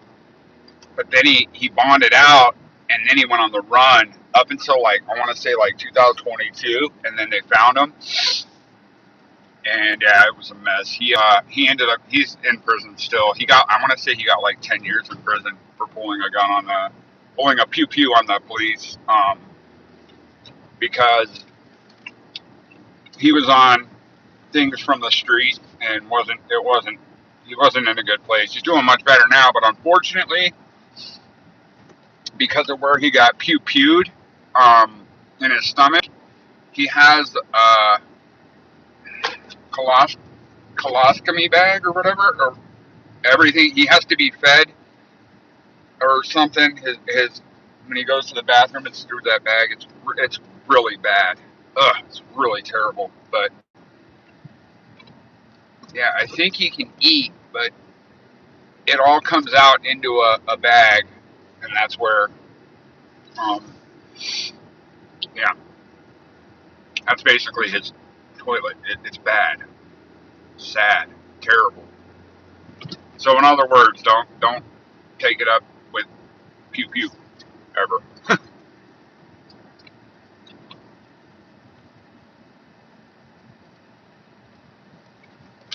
Except, wait, what was that? Except one lady at Party Store, Jim. Okay, no one Jim handed flyers to knew. Wow,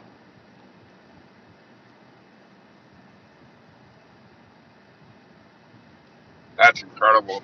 And then, except one lady at the Party Store by the border. Where is Jim? Is Jim down by Mexico right now?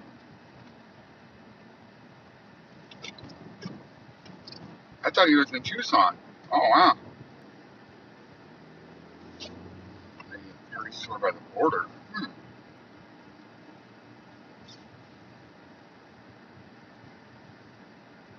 Oh, okay. Wow. A Song in My Heart, Welcome In. So you're in really? No, I live in Los Angeles, and no one has heard of Nancy. Well, those people must not be from Hollywood either. I mean, you would assume they would know because her daughter's somewhat of a celebrity, I assume, right? Hmm. All right, guys. I am currently driving by Fort Lowell Park, and at this time, I am not seeing much, but I will still drive in there and park and see what I see. I don't know. It's not that hot of a day. You would think there'd be quite a few people at the park, but right now there's absolutely no cars in this front area. So I'm gonna go back into the park and see um, what we got when I go in there.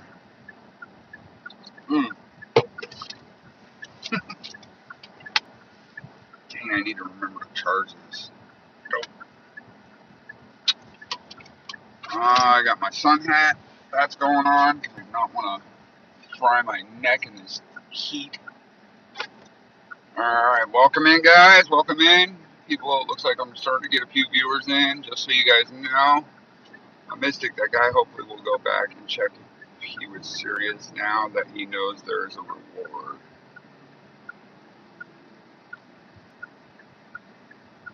Seen when JLR talked to her too. She's like, not sure.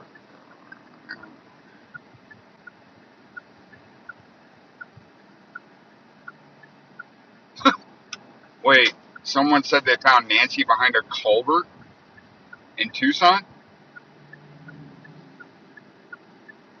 That's a little, yeah.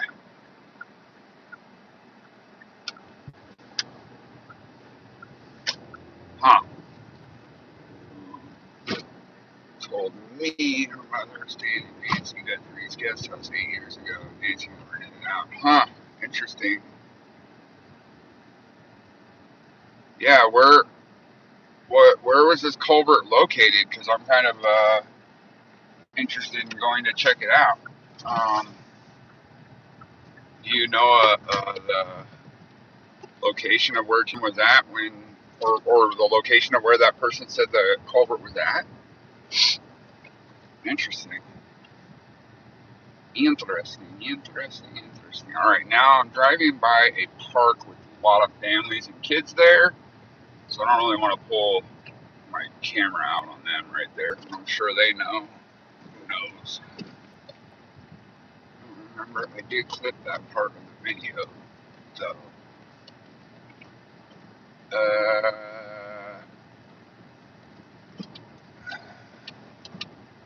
Can you email me that, Mystic? Because I might go check it out. If you can email it to me, let me give you my email. Let me know when you're ready, and I will give you my email. All right, so I am at Fort Lowell Park, and everybody up here that is up here doesn't look like they need to be bothered. They're having picnics and hanging out. Nobody doesn't look like anybody from the homeless communities here, so I am gonna kind of tail out of here, and we're gonna have to go kind of rummage around somewhere else. I just need to see him. So there we go. Hoping it breathes. Give me a second, guys. I just want to think about where I can go explore right now while there is time.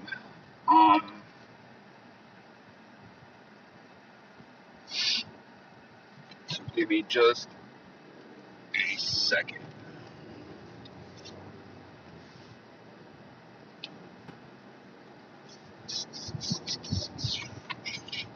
Oh, sorry.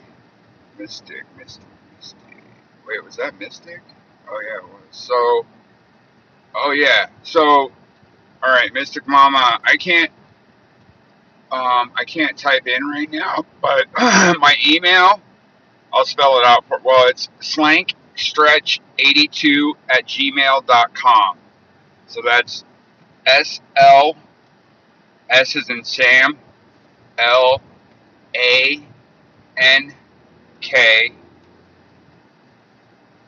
Stretch is STRETCH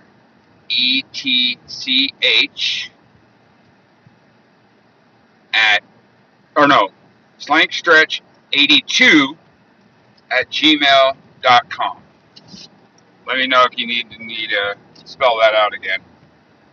Slank would probably be the tough word in that email, but yeah, slankstretch82@gmail.com. Alright, here we go.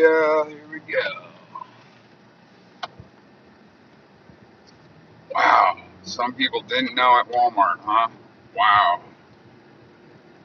Well, alright, so actually, I just found a pretty good area that I'm gonna go search. Um, Give me just a second, guys, because I do have to turn around and I have a car behind me, so give me just a second here. So right now, so just to the west of me is East Lawns Cemetery. I think 857 may have took you guys on a drive-by there because that's where his mother, I'm sure he's told you guys. And so that's kind of where I'm at in that area right now. Actually, so the wash I was just in on North Country Club, I'm actually by it right over here now because it runs basically like east to southeast. So I am going to get out and kind of just do some walking around here. It doesn't look like there's a lot of people here. So I want to go check it out. All right, anywhere we can search, anywhere we got time to do stuff. I'm going to bring my gloves with me this time. Alright, I got my gloves. I got my drink. Alright. Cool. Hang tight, guys. Here we go.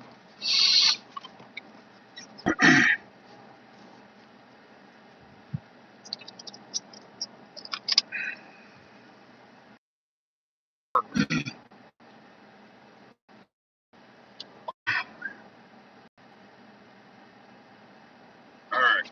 So, oh,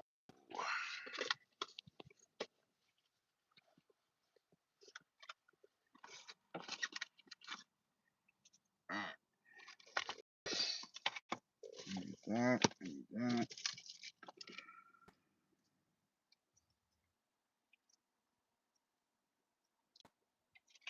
So right now,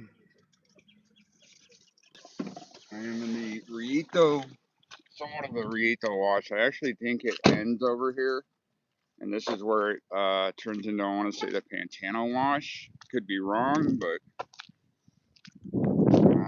we'll see. I'm going to read this sign when I get up over here, too, just to see what it says. I got my gloves on me in case I got to lift anything or move anything. Well, guys, let's keep our hands together, pray a little bit, and may Heavenly Father just guide us in the right direction in finding any type of clue or evidence regarding the case of Nancy Guthrie or any other missing person for that matter. There's actually another case that I've been looking into. The boy's name was James Hedrickson, or I should say his name is. He went missing in 1991. And his sister's still looking for him here in Tucson. He went missing in the Grant and I-10 area out west. So yeah, that's I started reading about that story a couple nights ago. James Hedrickson, yeah, he was 12 years old. He was kidnapped in 1991 and has not been seen or found since then. So who knows, you know? I make this a full-time job digging up areas or because you do hear stories about people that go missing, you know, it's rare, but you hear, lady went missing 25 years ago and now she's living in like Michigan with a whole family, right? And they find out she's living under a different name or she was kidnapped and given a different name. So you hear a lot of stories like that too as well. Um, Hopefully going down in there, I don't see any no trespassing signs. So I do want to go down in here real quick. Oh, well, is the rocket launch in Florida? It might, if it's in Florida, then that might be why it's in 20 minutes, because it's probably what, 6 o'clock on the East Coast right now, or close to 6.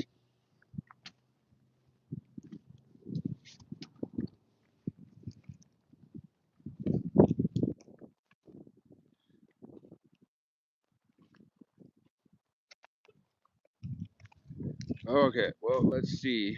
Okay, yeah, cool. That's what I thought. All right, that's the only sign I see right now, guys. No motor vehicles. Sorry, Jim, but you can't come down here. Oh, that gate's broken off the hinges too. Interesting. Well, here we go. Do a little search down in this washy area. Basically, right now I'm about, where are we at? So if you guys, I'm going to zoom in a little bit and I'm going to show you kind of the general area. So if you look straight in the middle of the stream right now in those foothills, maybe a little higher up in the foothills where you can see the houses. That might be too high up. So yeah, anyways, in those foothills there, the general area, those foothills, close to the base of the mountain is where Nancy lives. So go figure, I'm probably about, according to the map, I'm probably about 3 or 4 miles southeast as the crow flies, is what I would say. So let me zoom back out. All right. I don't know why everybody's staring at me funny because I'm carrying my phone on a selfie stick. I have really long arms, so people tend to say my arms are selfie sticks. Hmm.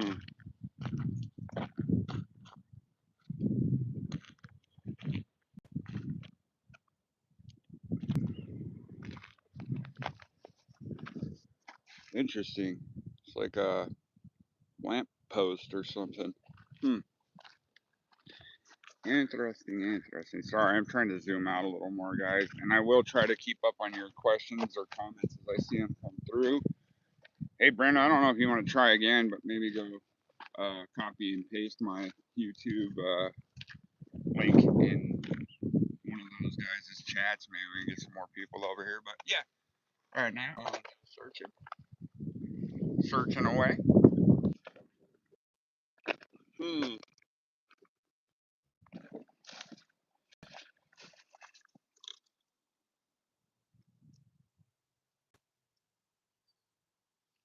What is that? Hmm. You guys are right. I'm gonna reach in there and lift that up just to see if there's anything underneath there. And I did bring my gloves, so yes, I do have them. Stand by.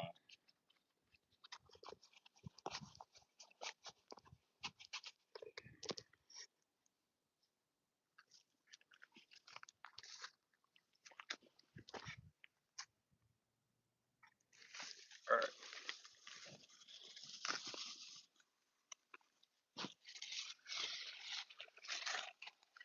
Hmm. Looks like some type of foam insulation or one of the, like a sunshade that you put in your windshield for the sun to keep out. So nothing there. Hmm. Mm, it's about, I want to say like 89 degrees. Excuse me, 79. I think the high is like 81. It's been a really nice day. This morning was nicer because we had some cloud cover, so that made it a little cooler.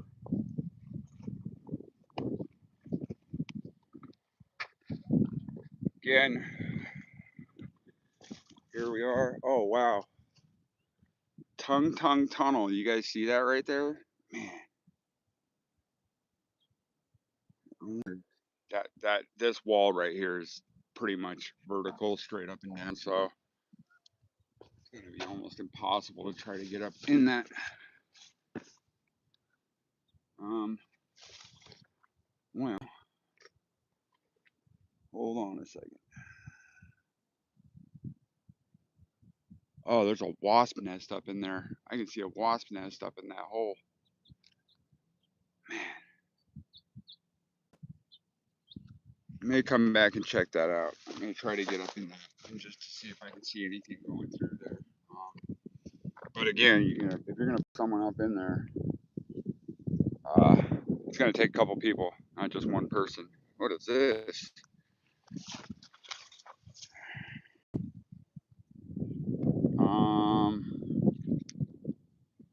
I don't know what this is exactly. I don't think it looks like almost like an antler. I don't know. Yeah, I don't. Can you guys tell what that is? I don't know. It's hard to tell because it's like it's super soft. Um, I don't, or maybe it came off a cactus or something. Let me just see. Uh, oh, I guess it's not that soft, but it's not that dense either. Huh. Interesting. Yeah, I don't think it's a bone or anything. So, all right. Well, I'm gonna go down this way a little bit here. Give me a second. I'm gonna turn. Yeah, I gotta get this other glove on. All right. So now I'm walking through some pretty soft sand here, guys. Ooh, interesting. I really don't know if anybody's been down this way. It is secluded to motorized vehicles. I'm sure people come down here and hike through here, horseback ride through here. Um, all I'm doing right now is just looking for clues. You never know. If the perp in this case came through here and just, parked up in that lot or something and just threw his backpack over the railing or something, you know what I mean? Just something. But I'm just kind of doing a little search while I'm in this area. Honestly, I could do this all day. I do wish I had a metal detector, but I don't. I don't really see any fresh stuff at all. Thankfully, I'd rather not find that stuff than find it. So, whoa. Let's go see what this is.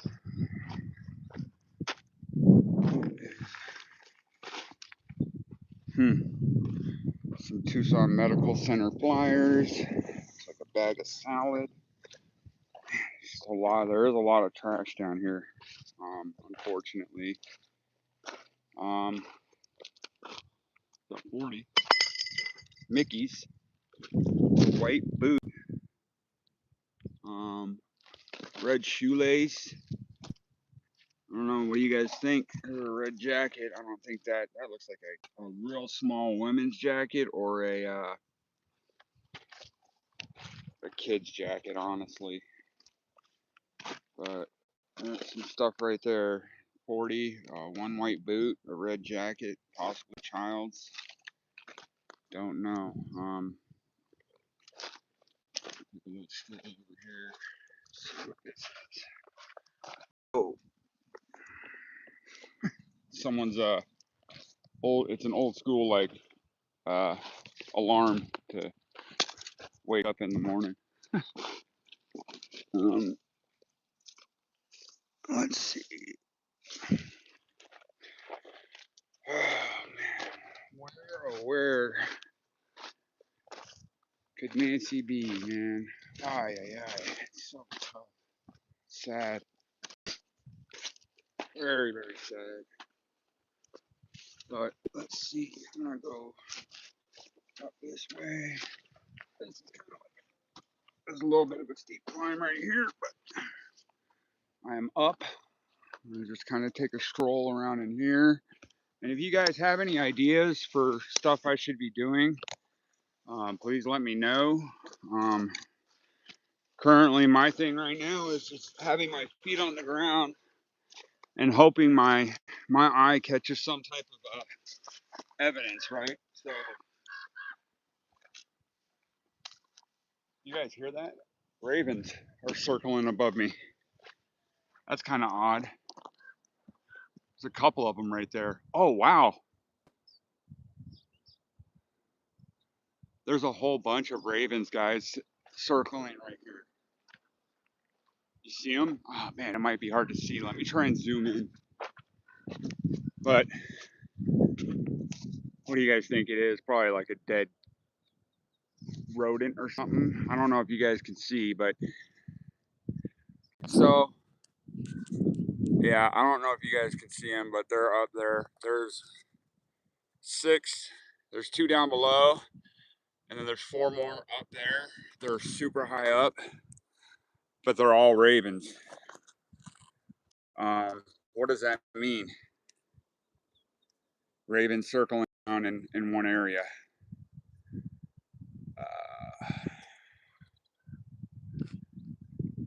Follow them? I am. Let's go. Let's go. I mean, my luck, it's probably, God, they're way up there now. I wonder if, because they were just right above me circling over this tree right here. And then when I came, they went and now they're really high up. Let me try to get away from this glare so I can zoom up there again. But yeah, no, I'll definitely follow. But look, I mean, they are,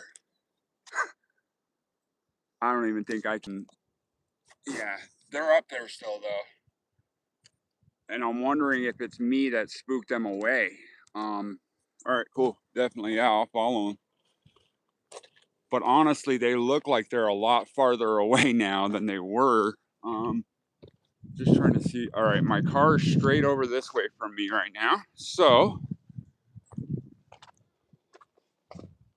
there's some more over here. It looks like they're kind of coming back. Well, as I'm following over in that area, I am going to kind of continue to keep looking on the ground in this area. God, man, I could spend all day here doing a grid search, right? You know, like a 2 mile by or maybe like a 1 mile by 1 mile grid search. Just back and forth, you know? So right now I'm just hoping that, boom, there's some more right there. Now those ones are flying away. They're not circling, but the ones that are circling are still up there. They're way up, man, way up though. But I'm gonna head over that way really quick. It looks like some type of glass. All right, well, and at the same time, if you guys see anything while I'm out walking that I miss, just say something in the chat and I'll try to catch it, you know? That's what I got you guys here for, just to help me out a little bit. So, whoa, where'd he go? Oh man, it had to have been over in this. There they are. There they are, circling around right there. I don't know if I can get all the way over there, guys. That looks like it's above private property. Shoot. Let me just take a walk over in this area real quick. Grab my water. So, watch. God, I wish it was cloudy right now. So, basically, they're hovering in this area right here. And I don't, hold on, I don't know if you guys can see, but straight below them are two houses. So I don't know if I'm going to even be able to get up in that area. I might. So, cause see, there's a fence right here. I don't see any no trespassing signs. So I may just like jump over it real quick. What's that? There's a can right there. I don't know what that is. Kick it over. Yeah. Yep. So now they moved over to that way. So now they're over there. But what I'm dealing with now is there's a fence right here. There's a wood fence, real short one. And then there's like these bars with a steel thing going through them. Hold on, let me check something real quick. No, yep, I get that for sure. Let me, this like little fence looks brand new, so I don't know. But there's trails and stuff back here too. Boom. So there's a sign right there. I don't know if you guys can see it right up on the hill.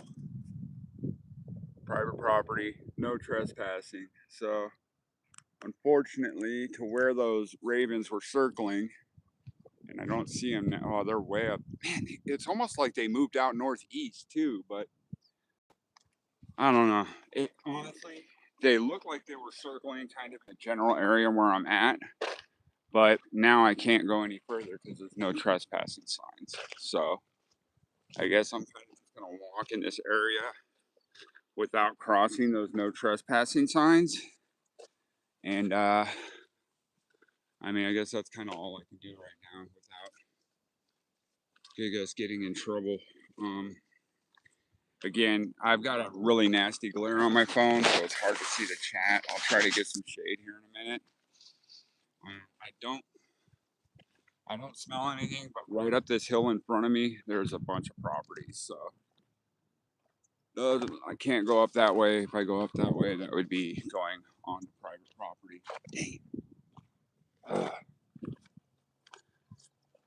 That sucks. Man, that sucks. Let me just go catch some shade real quick so I can look through this. All right, so what I'm really trying to do is I'm doing the drop down from the top. Like, is there anywhere in settings to, I think I have everything turned up for my brightness, but it isn't that good.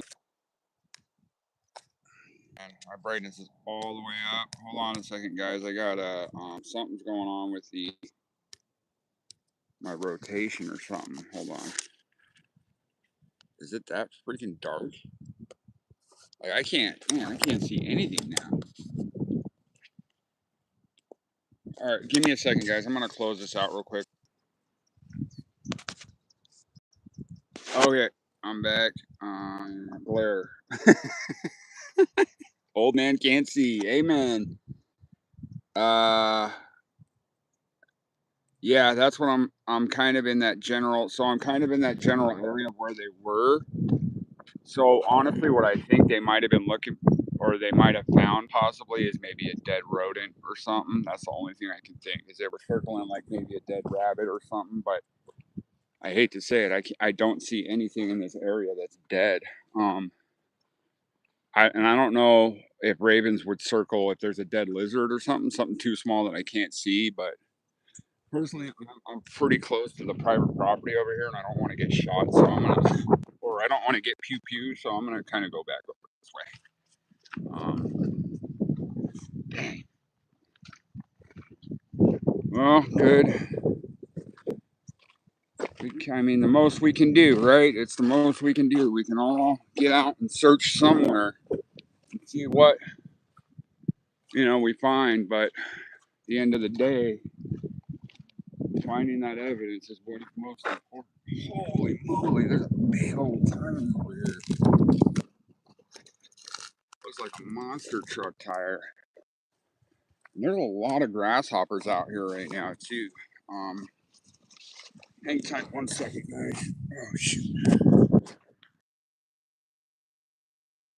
Oh, yeah, look at that tire right there. That thing is huge. But anyways, I'm walking kind of back towards that my car. Hmm, I don't see anything in the wash right here going this way, so I think I'm gonna walk up on this area too. Again, I'm not far from uh, Nancy's house. And southeast of Nancy's house, but I'm not far. So yes, is one better or two?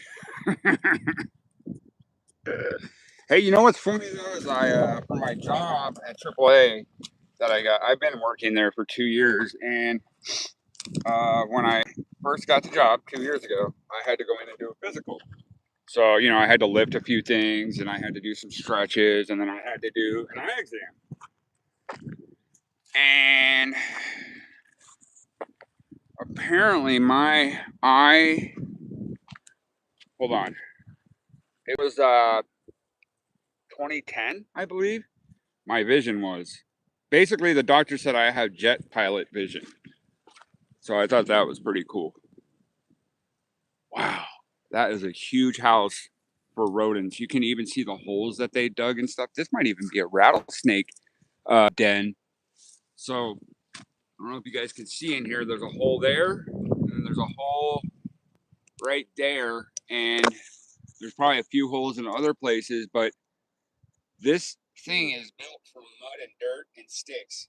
And but from what I heard about rattlesnakes, though, is that they do expose themselves as kind of a defense in the winter. So when they are hibernating in the winter, they do kind of hide out in the open, but they would be in an area like this, and then they would all so how most rattlesnakes hibernate is they all, like hundreds of them, all intertwine with themselves to keep each other hot, like during the summer months when they're out. So that's one way I heard how some of the time, but usually they're going to be out in areas like this. You're not going to find hundreds of snakes in the middle of your road from where you live, right? So we'll just southwestern Tucson quiz question for the day, I guess. Rattlesnakes hibernate in packs. And when I say packs, so yeah, if you guys ever, maybe write that down as a note to check out how to, or just Google rattlesnake den in the winter, right? And then that'll tell you that this is unbelievable. Look at this. Can you guys see this? Look at this house, right? So it starts over there, and it goes all the way around these few trees here, and then we got another one there. Look at that. That's another den. And then there's one right over there. You guys see this? This is crazy. And then there's one right here. Look at this huge den. This is the other side of the one the big one I was just showing you. This is where like desert animals hibernate and live. Unbelievable. They're everywhere in this area. At like the base of each tree, there's these huge piles of stick and dirt, and that's basically, I guess I would say like squirrels, or I'm gonna assume they're like it's some type of predatory animal that builds these and lives right here. Oh crap. Oh, there's a bridge right over there. I kind of want to go to that. I'm gonna go see what that bridge is. So, yeah, crazy, crazy, crazy. Um, wow, interesting. I don't know. Well, let's see what's going on over here. But yeah, look at that. I mean, they like build these things up everywhere. It's crazy. There's one right here in the weeds. They just pile sticks and dirt and mold everything together, and they just leave it like that. Oh God. Hold on, let me get my glove on. Rattlesnake? Yeah, that's pretty cool there, buddy. I'm sure they've got some out there. All right, so what are these? Oh, is this like this looks like a sheet, I think. Yep. These are a sheet and pillowcases, roses, and they're white. Let me think. Yeah, I don't think that has anything. I don't know. What do you guys think? Well, I am going to now head back up to my car because I'm not. I do know, so I don't think there's a lot of foot traffic through this area down here unless it is like homeless people.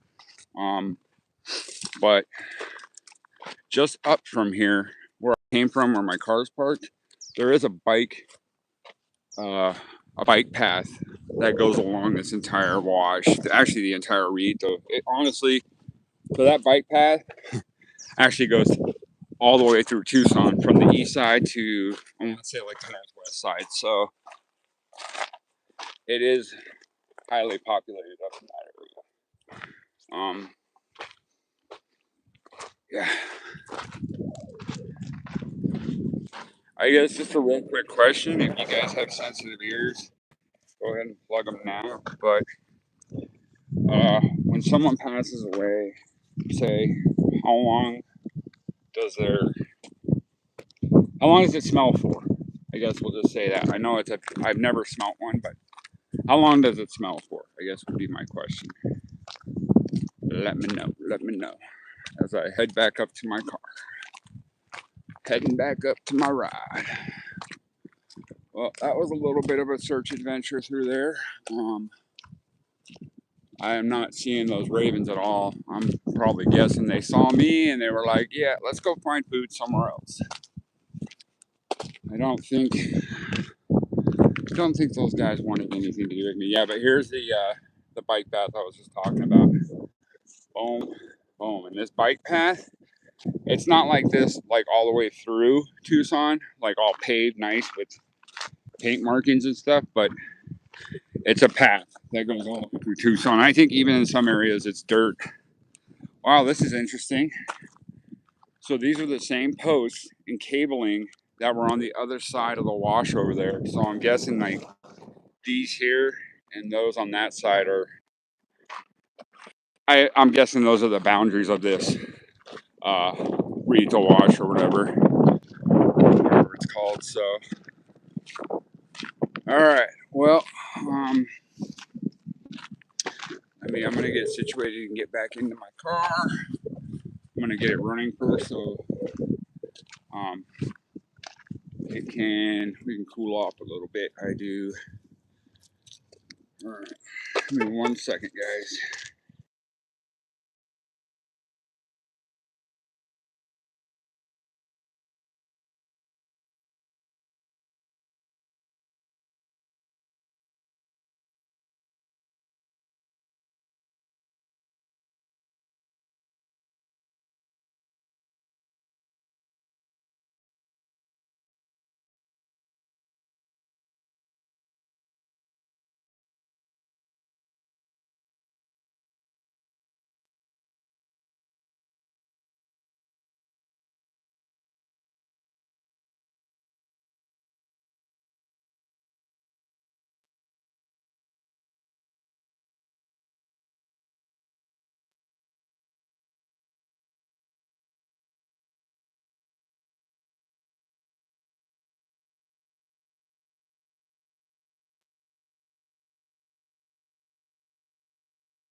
You. Sorry about that. Yes, I was muted.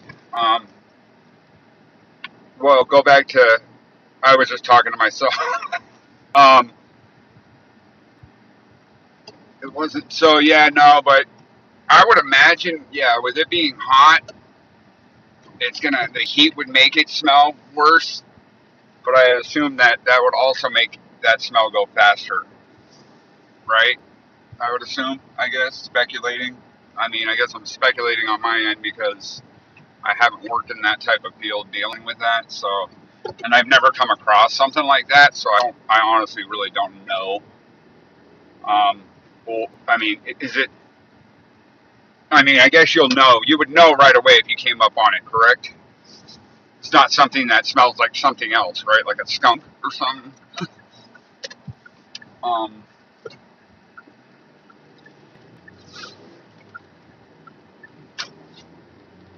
wow. But the abandoned golf course was private property though too. I think. Wow. Oh, and dead. Yeah. Or an unalived animal. Like I've smelt rodents. You know, when I used to work in the mountains, we would come across unalived rodents, and they smell pretty bad. So I don't know. Hey, hola, mom. So yeah, I don't know. I don't know.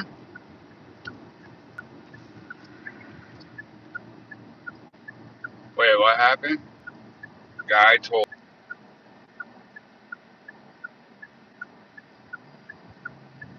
Very true, Lingan. Who knows if she's even in Arizona?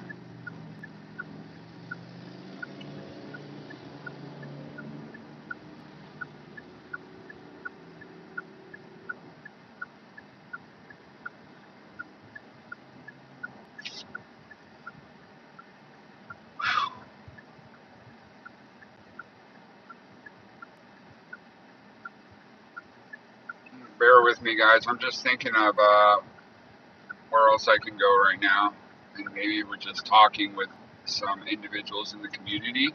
I would assume. Um, Hopefully.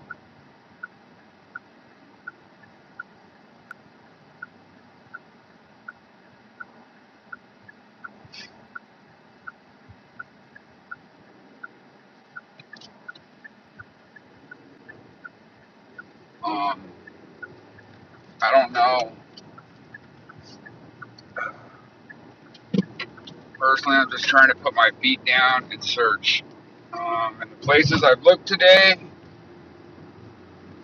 I've looked, and it's just, I don't know. Don't want to overthink the searching process because you'll let it overwhelm yourself, I guess. That's my opinion. You know, so I've done it. You know, I overthink of areas that I could possibly search, right? And then you're just like, and it just really weighs you down and it can be overbearing. So, one thing I think is, I don't know, I'm going to, just trying to think of a park or even, um, somewhere southeast. So I want to say like 2 weeks ago when I was streaming my first lives, there was a guy that just suggested going out and looking out by the Colossal Cave area. Um, yeah, searching by her house is almost near impossible to do. Um, I mean, like I said, 2 weeks ago, when me and my friend got out of the vehicle. I mean, we literally walked 5 minutes and we were getting hounded by that lady. I couldn't believe it. Um, and just even driving through that area, people really look at you to basically they're eyeballing you to scan you. Like, is this guy from this area or is he just driving through here because of you know who, right? So yeah, I'm not all into that. I am. what I'm real quick question: does anybody know if Jim has been out by Colossal Cave area?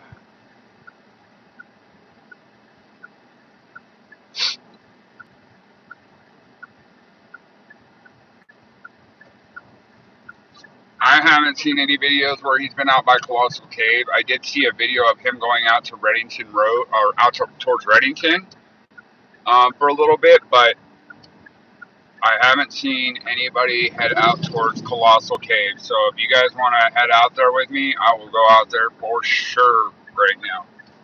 I will take you guys on a beautiful little road trip out to Colossal Cave if you want to go.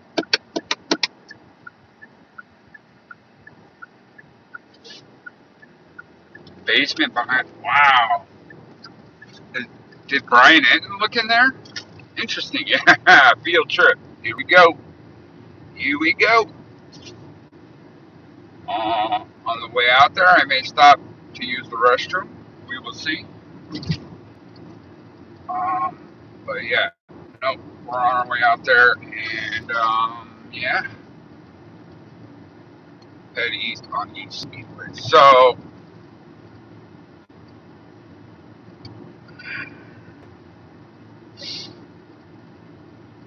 I don't know if you guys want to, if you got your phone available to pull out your Google Maps or whatever map app you use.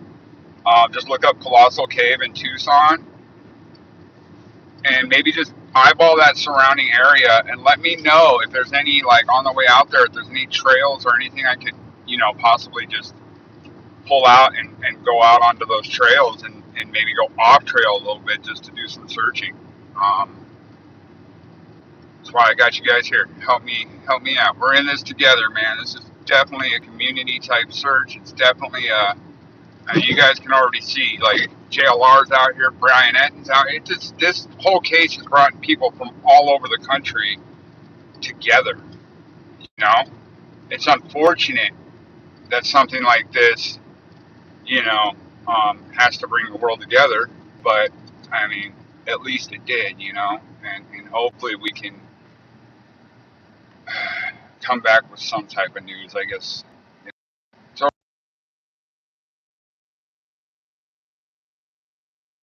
yeah, not muted. Are you guys? Is the sound off? Someone said I was muted. So, oh, okay, no worries, Lincoln. That's fine. Um, what does this button do? Oh, nice. I didn't know I could do that. So, like, I can go into my chat and just kind of look through people that have been here. Nice. Too cool. Awesome. So, oh, one unalived, one under arrest in Wilcox unalived investigation. Huh. Wonder what that's all about. That's funny because I just even said earlier today, I said, I do want to go out, if nothing breaks in the case, I do want to go out to Benson, Wilcox, southeastern Arizona in a couple weeks, if nothing breaks in the case. Interesting. Something just popped up about Wilcox on my phone of an unalived investigation. Huh. What's that? Oh, I know. I actually got a perfect place I can stop on the way to, on the way out this way. So we're good. We are good. We are farmers. Bum, bum, bum, bum, bum, bum.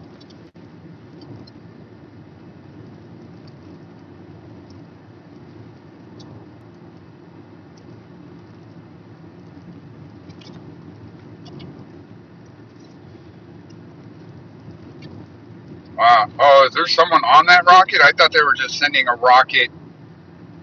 My bad. I thought they were sending, like, something up to the moon, like a rover or something like that. But so it's a crew that's going to go up towards the moon and circle around it. Was that launched from here in the States? Oh wow, 4 people. Shoot.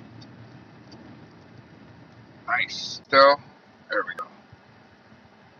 All right. So Rocket launch went well. I can hear 4 people on the aircraft. Nice.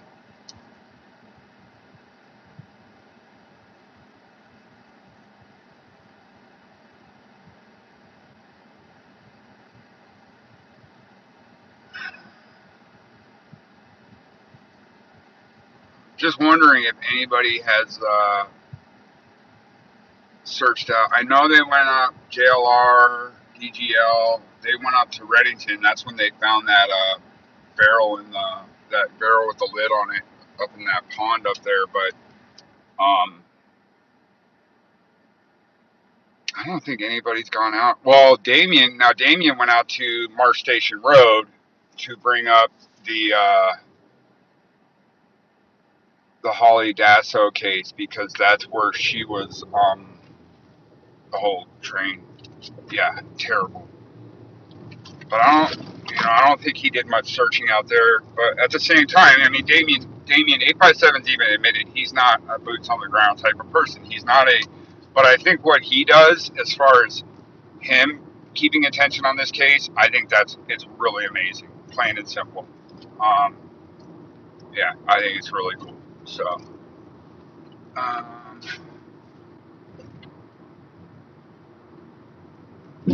right, give me just a second, guys. I will be right back. Hang tight.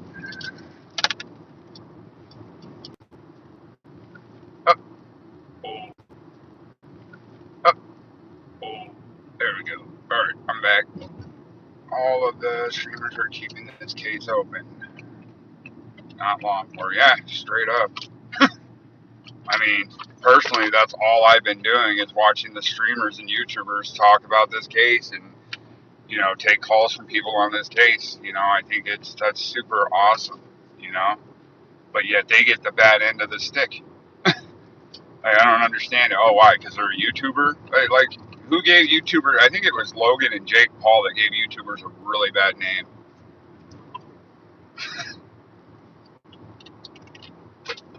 Right? Like, Logan and Jake Paul should have just stuck with YouTube instead of trying to go into boxing and MMA and WWE. Right? Am I the only? Am I the only one? Like, man, like why is it that YouTubers have such a bad name, especially when it comes to stuff like this? And I even talking to my friends prior to me even starting to stream on YouTube, my friends were always like, "Oh, he's a YouTuber." Like, yeah, so who cares? Are you making money like he is? Or are you supporting your community like he is? Or are you doing what, you know what I mean? Like, if you can get on YouTube and make a living from it and just enjoy your life and do something good in the world, so be it. And enjoy it while you do it. Who cares what everyone else says?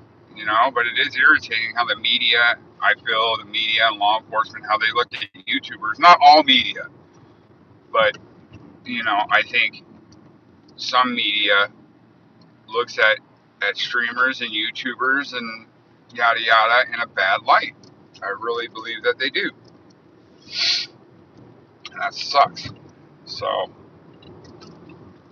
alright, here we go. Y'all, what time is it? Let me see what time it is real quick.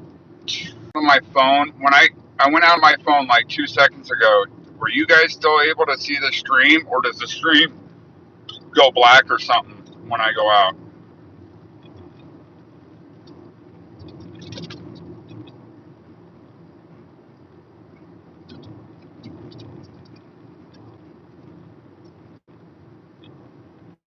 Did you guys catch that? So I was out of the stream for about 10 seconds, ago. Okay, so it pauses each time. Alright. You brought. I guess I probably shouldn't be doing that a ton. Alright.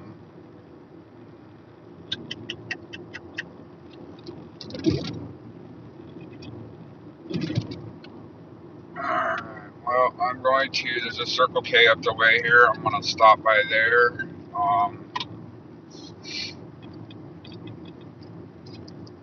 Man, actually, I think I'm going to go down to either Wentworth or Freeman to take us out to um,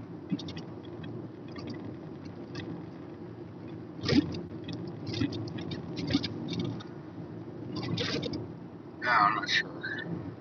But hang tight, guys. I'm gonna shoot out towards. Hey guys, I gotta mute it real quick. And I gotta do something. So give me like a couple.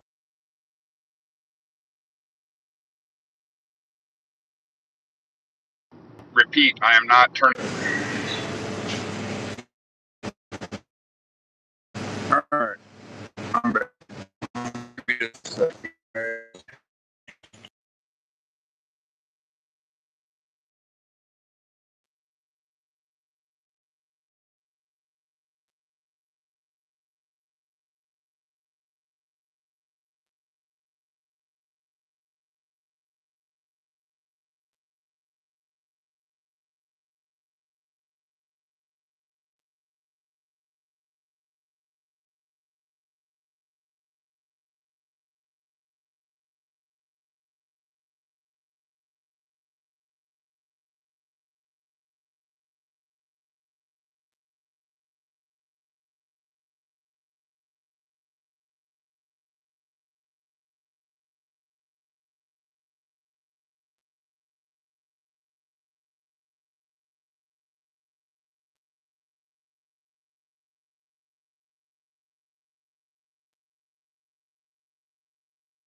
All right.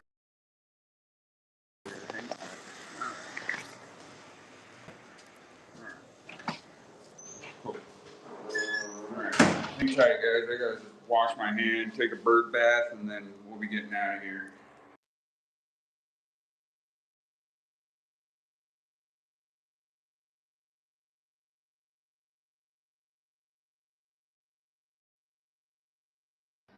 All right. All right. I'm back. Oh, I forgot the bad service here. All right, guys. So I'm heading out now. We are going to. We're going out to. I want to say Colossal Cave area. I don't know if any of you guys looked on your Google Maps of any like trailed areas out there that I could possibly hit up. If not, what I'm going to do is I'm just going to drive out there and kind of, first spot I see, I'll pull over and we'll just go for a little hike.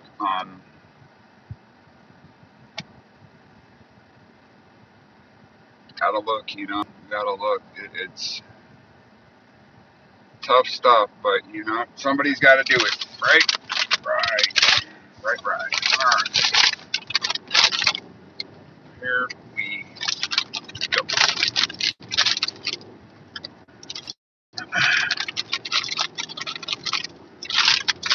Okay.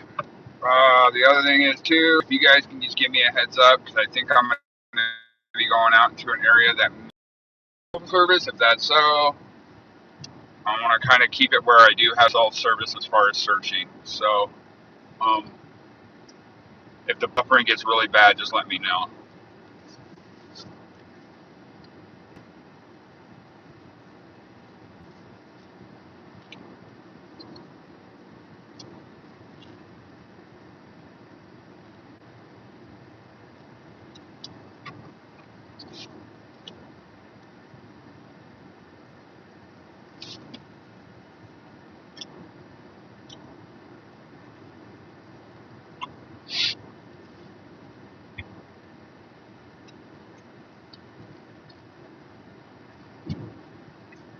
Hang tight one moment, guys.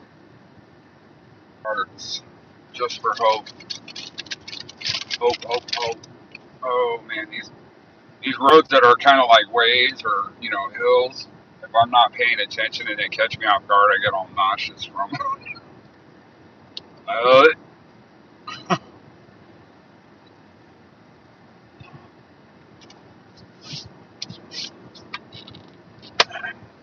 Man, I wish wish we could just get updated with something new about the perp. I mean, something. Just something, man. This is just, it's frustrating. Really is frustrating.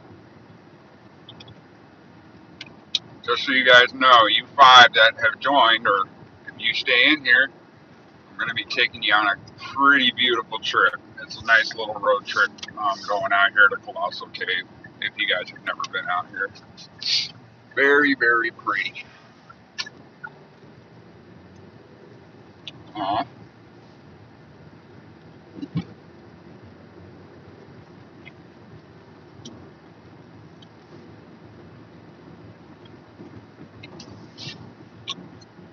Um, all right.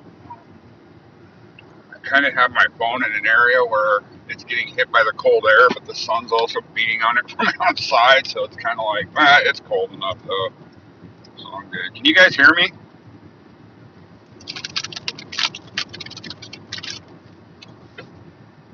Uh-oh. I mean,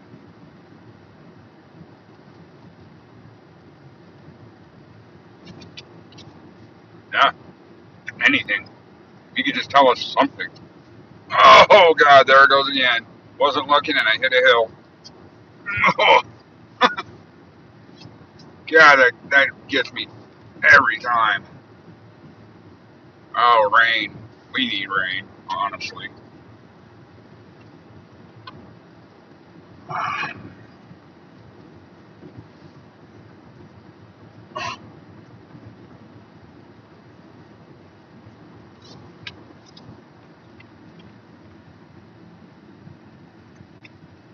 Oh, there it is. NASA launches Artemis in historic launch. That was the news article that just popped up that I saw. Man, I wonder if I should go out towards the end of Broadway. Eh, no, this way. Again, if I start getting out towards there and I notice that I'm buffering or losing cell service, I'm gonna kind of stop and stay where I have cell service because I don't have Starlink right now. So, and I'm gonna kind of just hang out in areas where I do have service and do some searching. But I kind of understand what what's her name was saying earlier. Like, where are all the people that said they wanted to see people searching? I don't get it. Unless they're watching, could be a lot of people watching Jim too. I know Jim does a lot of searching. Props to Jim. Yay, yay. That Acura that just went by me had right-handed steering.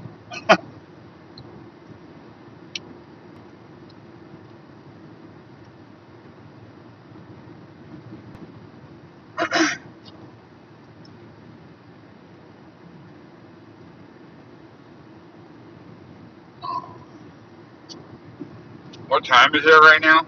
If anybody can tell me real quick.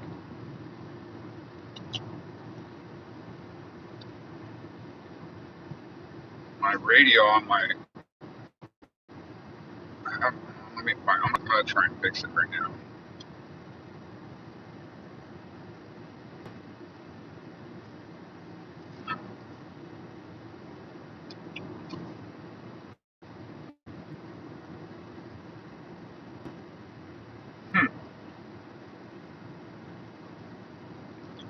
Display. Clock.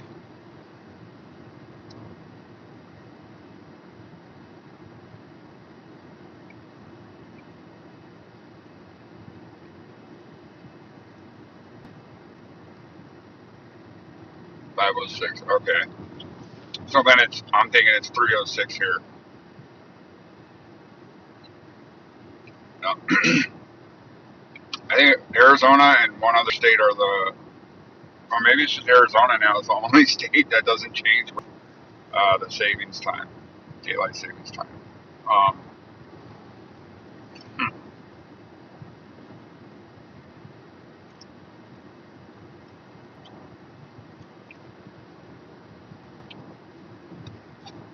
I don't know, something happened with my clock on my stereo, so I'm just trying to I'm trying to get the clock set on my stereo. Sorry. Alright. Oh, user interface. There we go. And Windows. Oop.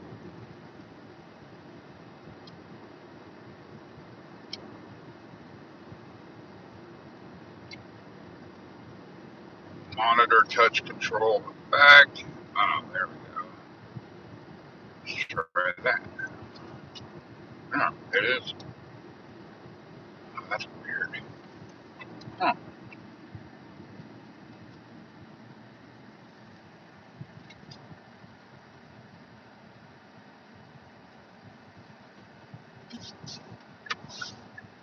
Hmm. Alright, here we go. Now we're getting onto. Okay, we're getting back onto a road that goes. Take care, Mom. Um. Oh, so wait, yeah, maybe it is 408. Alright, cool. Hours left, guys. I do got to pick up my son for his 7.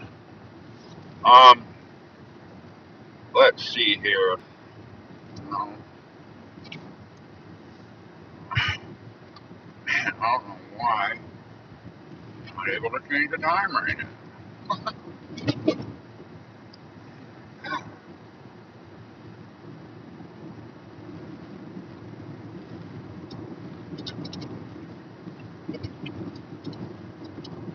Yeah.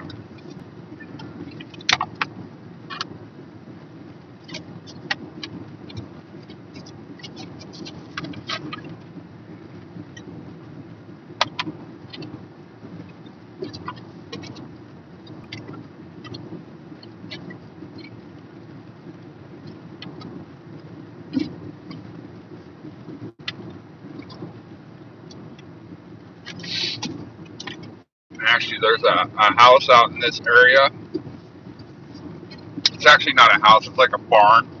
It's out on some private land out here that I actually, one of the jobs I went and did for my work was out here, and it was a 2002 Ferrari 360. And I got to replace the battery in that guy's car. It's pretty sweet. Pretty cool. Alright, there we go. There we go. There we go.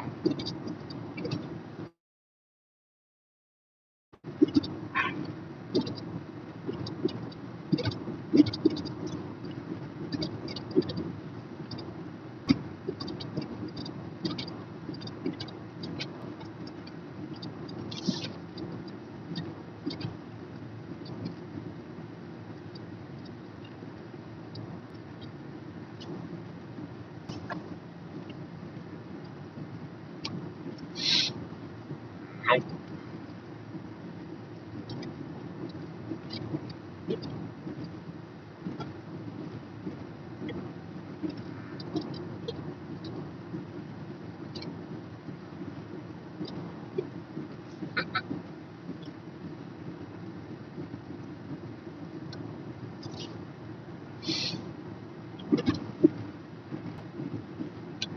Unfortunately, I don't know how to set the clock on this guy, so I have to figure it out later.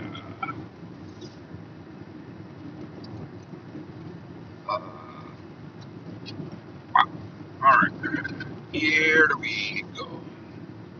That guys, time being when I go live, I have to leave the live sometimes to go do family stuff on my phone as far as like getting in contact with my kids and stuff. So I'm hoping by next week or the week after I should have another phone, make it a little easier on me. Hello, Brenda. Hello, hello. I am on my way out to Colossal Cave just to do a little searching. So, thank you for joining. You know what? Actually, on the way out here, I'll show you guys something kind of cool. Um, so this stretch of highway out this way, there didn't used to be a lot of stuff, but especially on the north side of this street, going down a little ways, a lot of land has gotten developed, and they're building a lot of homes. So I would say probably 5 years ago, maybe 10, none of those houses were here. And this area was kind of a pretty dark area when you come out of here at night. Anyways, there's a cemetery out here up on a hill, and I'll show you guys. I'll kind of walk up to it and show you guys that cemetery.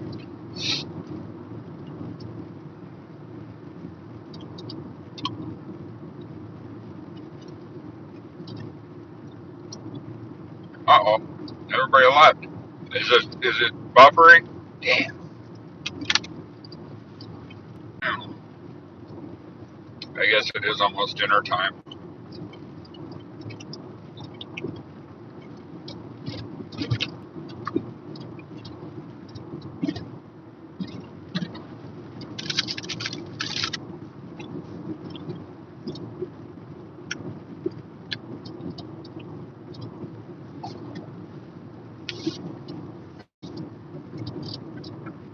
Well, here we go. Here we go now. Here we go now.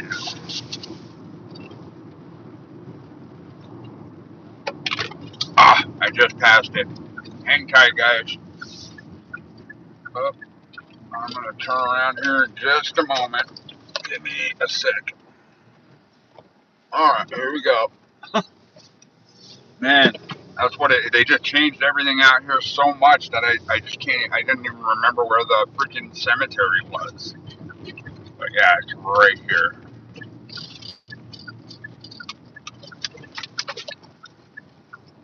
So, here I go. I don't know how my service is out here. Hopefully it's good, but I've only got one viewer right now. It's all good. Don't mind. Oh, what? It's locked now? Wow. All right, we're just going to get out. I just want to get out real quick and show this to you guys. Hold on.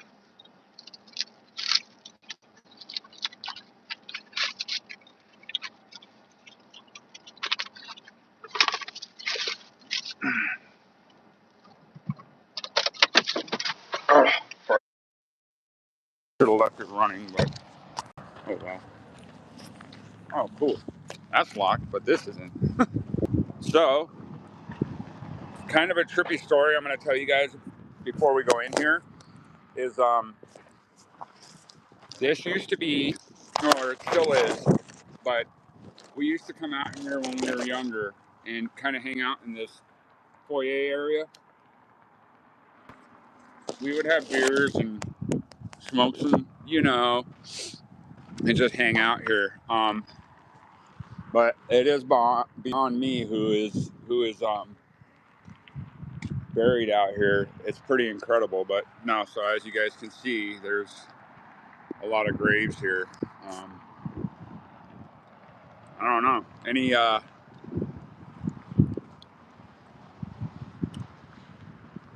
Honestly, I don't think there's anything.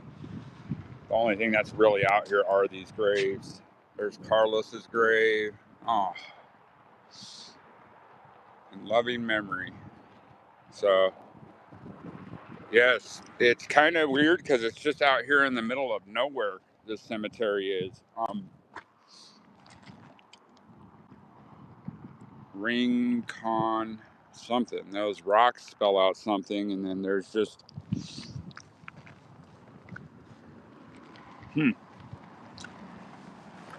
yeah, I just don't know if those are like burial plots, but you get in here and you can see all the graves here. There's Lane's and Susan's grave. They're buried together there. Yeah.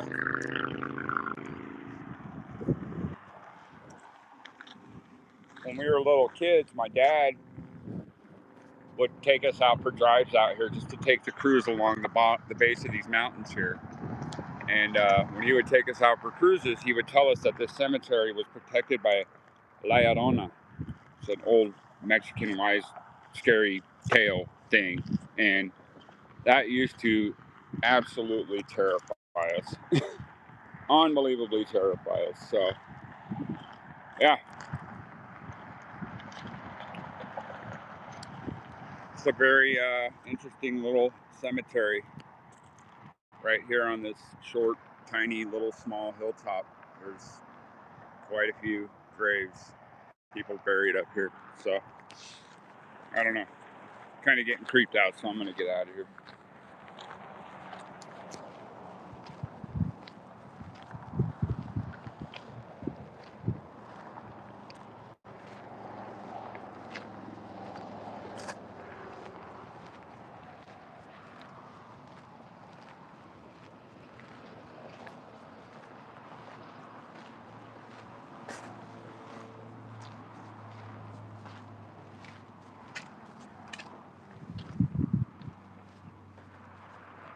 Beautiful view of the mountains there, though.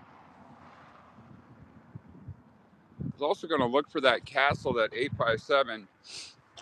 We have a castle, but actually I think oh yeah, it's on the other side of those hills. I can barely see it from here, but just on the other side of those hills is where Marsh Station is, and that's where that castle is. So yeah, these mountains are beautiful. I will say that. I mean, I would love to have a house at the bottom of those hills, but again, once they start building one house, this is what happens. They start building houses everywhere. And that's what's happening out here. It sucks.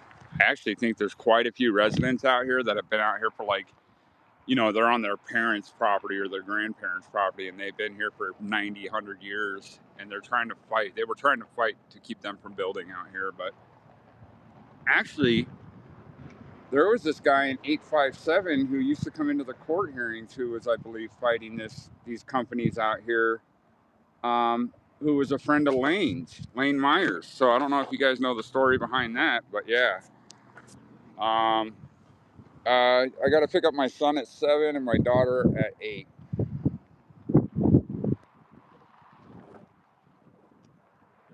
So I have I say to be safe, I'm going to have about an hour once we get out to Colossal Cave area. I really got to keep an eye on my service because, again, I don't want to go too far out to where I start losing it. I want to kind of just stay in a general area where I still have service. So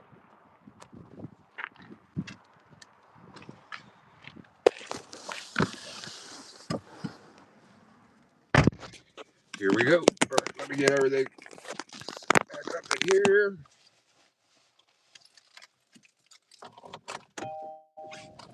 There we go.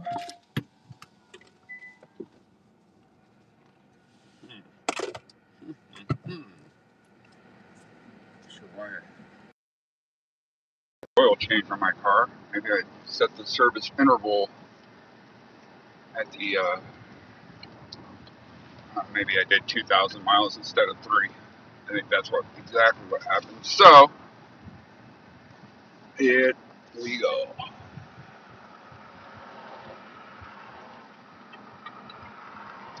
All right. So for some reason I can't see my internet status at the top of my screen when I'm doing this the live horizontal. So if you guys could just keep me posted on if I start buffering or anything like that, I'm gonna try to keep my eye on it as well. But again, so like out here, a lot of houses are starting to go up. Man, unbelievable. This whole area. I think so. There's a place called Rocket K Ranch out here. Um, Actually, it's right up here on the left. I'll try to show you guys. You guys see that water tank up on the hill? It's green. You'll be able to see it right. So Rocket K Ranch is right there. That white, yeah, right there. There's a big K on that water tank on that hill. Boom. That's Rocket K Ranch. And now there's just tons of houses getting surrounded. That ranch is getting surrounded by tons of tract housing. There's building everywhere up here, so it is what it is. But I should still be able to get out close to Colossal Cave to be able to just get out, and go on a trail and kind of look around and search. So stay tuned. We are on our way out that way.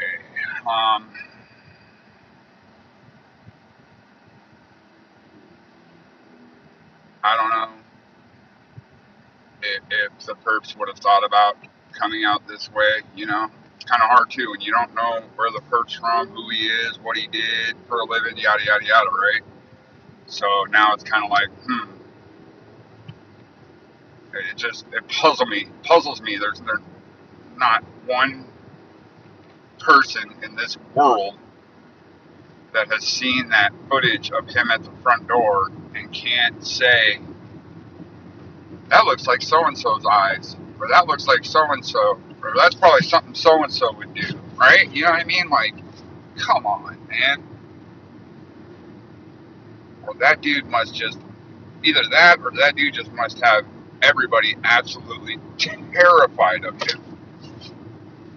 I mean, I get not wanting to die, but this is an 84-year-old woman we're speaking of, so it's like, come on, dude.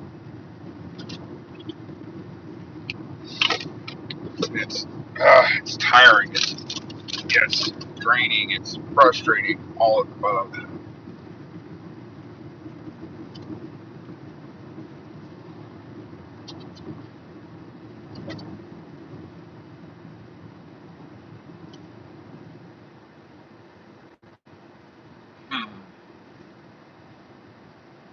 And then out here, I just noticed they built an assisted care facility. Interesting. Man, that must be like 20 grand a month to live in the assisted living out here. Huh. I heard assisted living is very expensive. I don't know how true that is, but I heard it's very expensive. I did. I remember seeing that one. That Jim saw that jacket. Yeah, that was his first day out here, I think, too. Back out here. I don't know. It might have to be something we'll check out in the near future. TC. I'm clear across that side of town right now. I'm on basically what you would say southeast Tucson, but extremely southeast. So basically, I'm on the outskirts of Tucson in a rural area called Vale, but even, yep, buffering. All right. Um,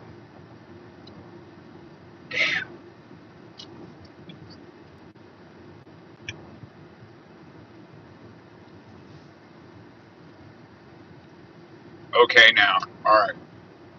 I just looked at my service too. It looks like my service is pretty good. So I think as soon as I find, a pull out nearby, I'm gonna drop out and search in that area. But I'm just trying to get away from these houses too. There's a bunch of houses in here, so I don't want to mistakenly get out of my car, start going in to search somewhere, and then walk right into someone's backyard. A lot of the backyards out here are open backyards. They're not fenced in or anything. So you got to be really careful when you're hiking out in these areas too. But once you get the further out, closer to Colossal Cave, there's not really any houses. They're not allowing that area to be touched by houses or anything like that. So, oh man, I wish I lived out here. It would be cool just to be able to walk out of my backyard and go on a hunt, go on a search. You know, don't you know? Hang tight. I think I've found a. Yes, I have. So, I'm gonna park right here, guys. And we're gonna go. How's my service right now, guys? Are we good? Service good, good, good. Good is good. Good. All right, cool. Thank you. Thank you. All right, let me just get set up real quick here. Found an area that I can walk down in just to kind of explore. Who knows what we'll come across? Honestly, I'm gonna bring my gloves. Definitely. That. All right. And here we go. All right. There's that there.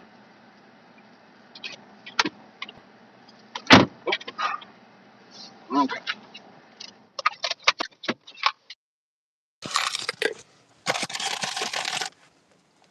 Now, this is definitely going to be an area that I have to watch out for snakes. They're definitely going to be out. I would be probably absolutely stunned if I didn't see a snake right now. Um, this area is very quiet, um, very quiet, and very empty.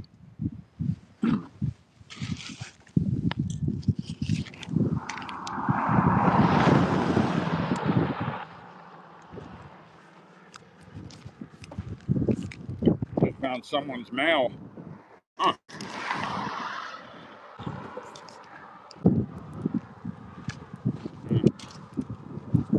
Grab it on the way back. Yeah.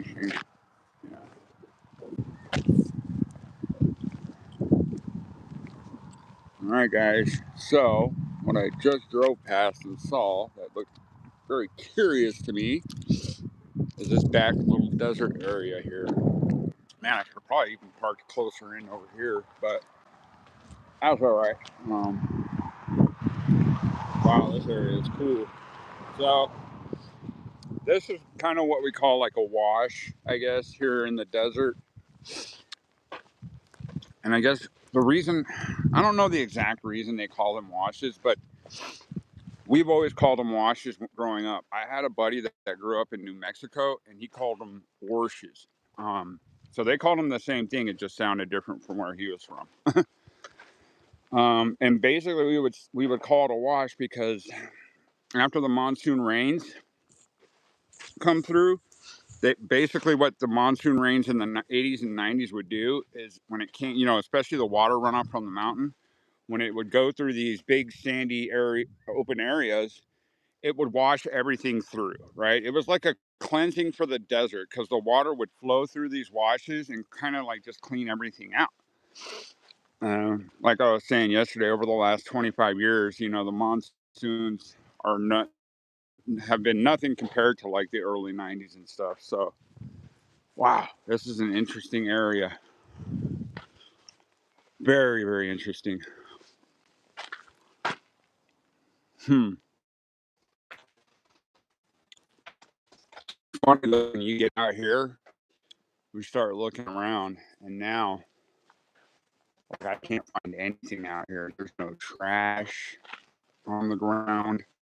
There's like nothing. You know what I mean? So it's not like in town where there's trash everywhere, there's people's clothes everywhere. I mean, that's what probably makes the case even that much harder because when we are looking out there and we do find all these clothes and stuff, 99% of the time it probably doesn't belong to this case. So, man. Well, first empty cup right down in there. Look for March on.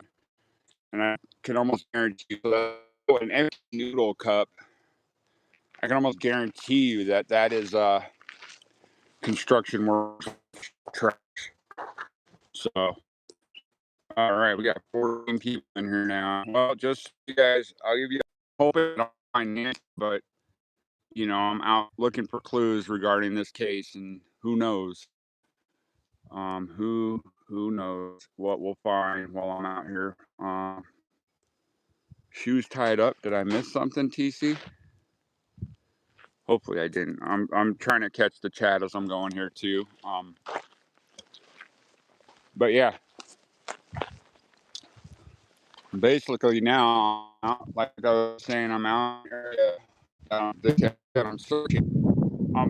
More than likely, I'm gonna find something deadly, like a snake or something like that, before we even find another piece of trash. Look at this hole. That is all right there. Looks like it's about a foot in diameter, and I have no idea where it goes down to. Crazy. Unbelievable.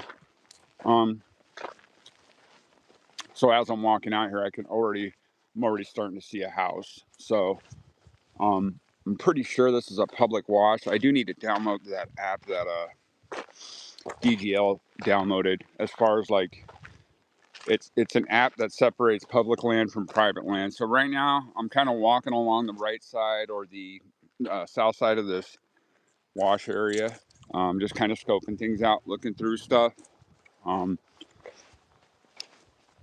seeing if anything sticks out that's out of the ordinary, whether it's clothing, anything, a backpack, gloves, mask.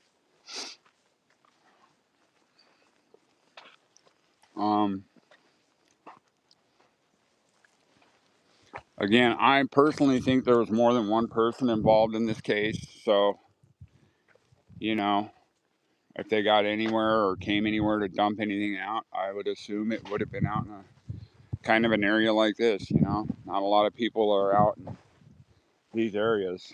Let's go throw the backpack and everything out there, or maybe even get out there and set it on fire, and then maybe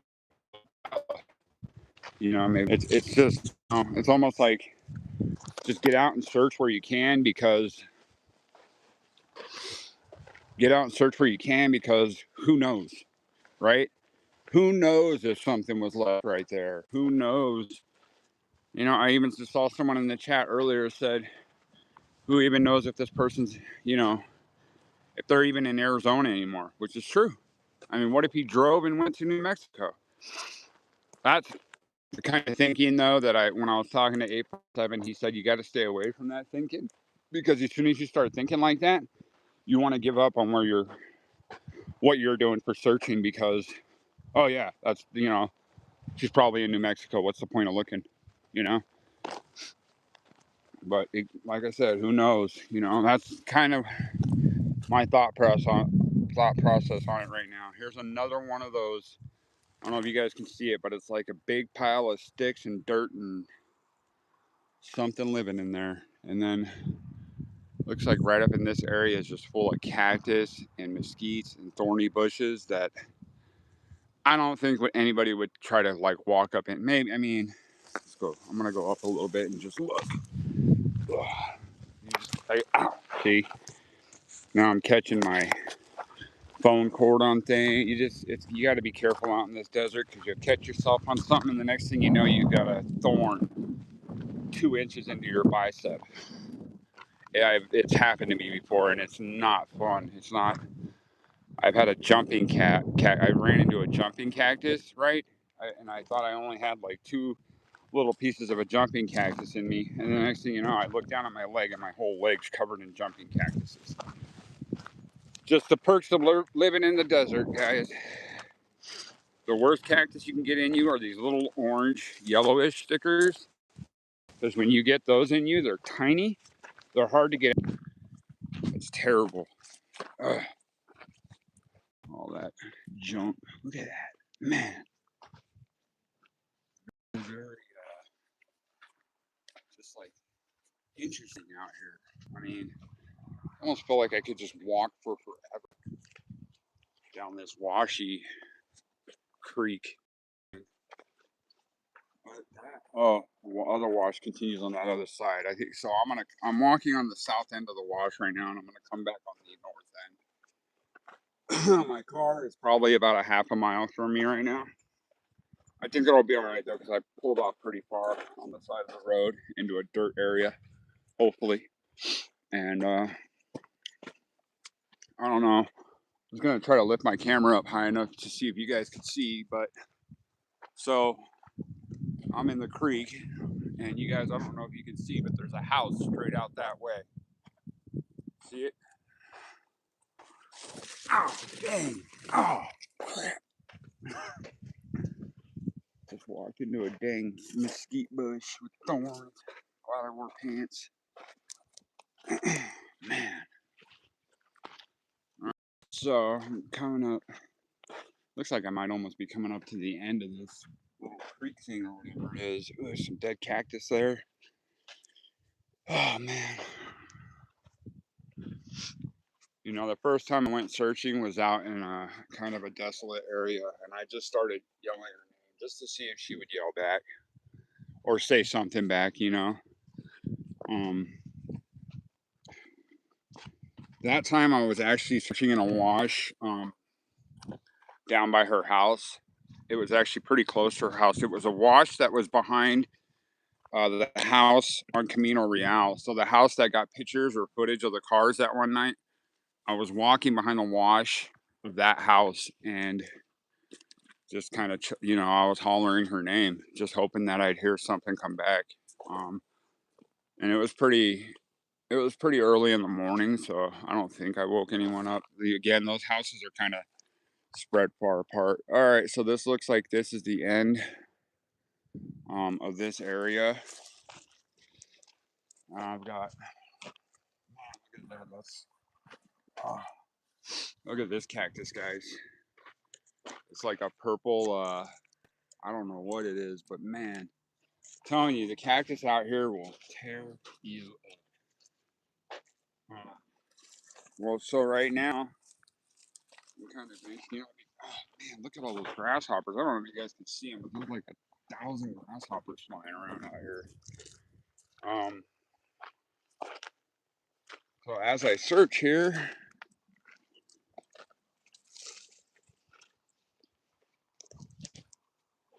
wow, dead end. Honestly, that kind of looks like it goes into there's like a barbed wire fence up there that has a sign on it. I can't read the sign, but all right. I'm gonna get back over on the north end of this wash. Yeah. No, I'm good. I'm good. Thank you guys. Yeah, we all need to pray, definitely. Sorry, I'm kind of going through. I agree with y'all. If they were trying to get a ransom, they wouldn't have taken her too far. She passed, and I don't think they would have driven with her to another state to dump the body. Yeah, no, I agree with that one. LOLs, or lols. Um, I think I was talking about this a little bit yesterday too. So my opinion is that she was targeted. I don't think they knew the condition of her health. Um, and so she was targeted. Like I was saying earlier, I believe when Savannah said in that interview that she believes those two ransom notes that they got, she believed that those were real. I kind of believe that too. I was like, you know what? Yeah, I think she's right. And I think she's probably got the most knowledge. She knows her mom best, right? Her, Annie, they know mom best. And I think it was targeted. I don't personally think it was the family. And I think the people that targeted her, I don't think they knew her health. And I hope that maybe that was the way that she peacefully passed. If she passed away, I'm hoping that's how it went, right? You don't want to hope for the worst, but you want to hope for if she did pass away. Hopefully, it was from her health and it was pain free, and that was it, right? And if that did happen like that, and the perps found out that she passed away like that, yeah, I don't think they would have taken her too far to dump her either. I think it would have been like, well, we can't drive with the body of her car for that long. You really can't. I don't personally don't care who you are. I think if you had a unalived body in your car, I don't think you could drive that far. I mean, you would be so. Personally, me, I would be super paranoid. I would not be able to. I would not be able to do that. And if I'm not able to do something like that, someone that has this type of mentality, I still think they're human. We're all human, man. I don't think being human like this is going to, yeah, it is going to affect how you feel subconsciously, right? I think it's going to be the subconscious way it's going to tear you up and eat you up, right? I mean, I don't know. Maybe I'm just rambling on, but I mean, that's truly what I believe, honestly. You know, I've got 10 people in here, and I'm just talking, like, telling my true feelings, how I feel about this whole thing. And man, I wish I could just find her. It's rough. It's rough. It's rough. Same, yeah. I don't know. I do not know. I have been glued. Yeah, I've been glued to this case too, for sure. I think a lot of people have been glued to this case. I think a lot of people are going to continue to be glued to this case until it's over and done with. And there's a solution. And right now, I don't think any of us can even see a light at the end of the tunnel. Unfortunately, that's just being brutally honest, right? And it sucks to be brutally honest sometimes. I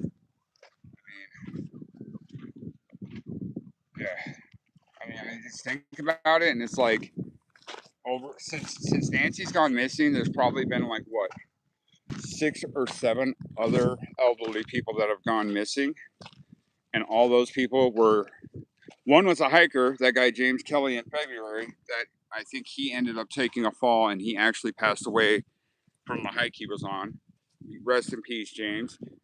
And yeah, okay. Yeah, I gotta get out of here. There's a bunch of coyotes. I don't know if you guys can hear them, but even at the daytime when they all start like howling in packs like that, I don't like it. So yeah, you guys hear that? I don't know if you were able to hear that, but there's a pack pretty close to me right now, and I'm just trying to get out of here. They probably saw my car and they're just like, "Who's in our territory? We gotta go fight for our home. There's an intruder in our house. We must get him." That's what the coyotes are talking about right now. They were just yapping a little bit.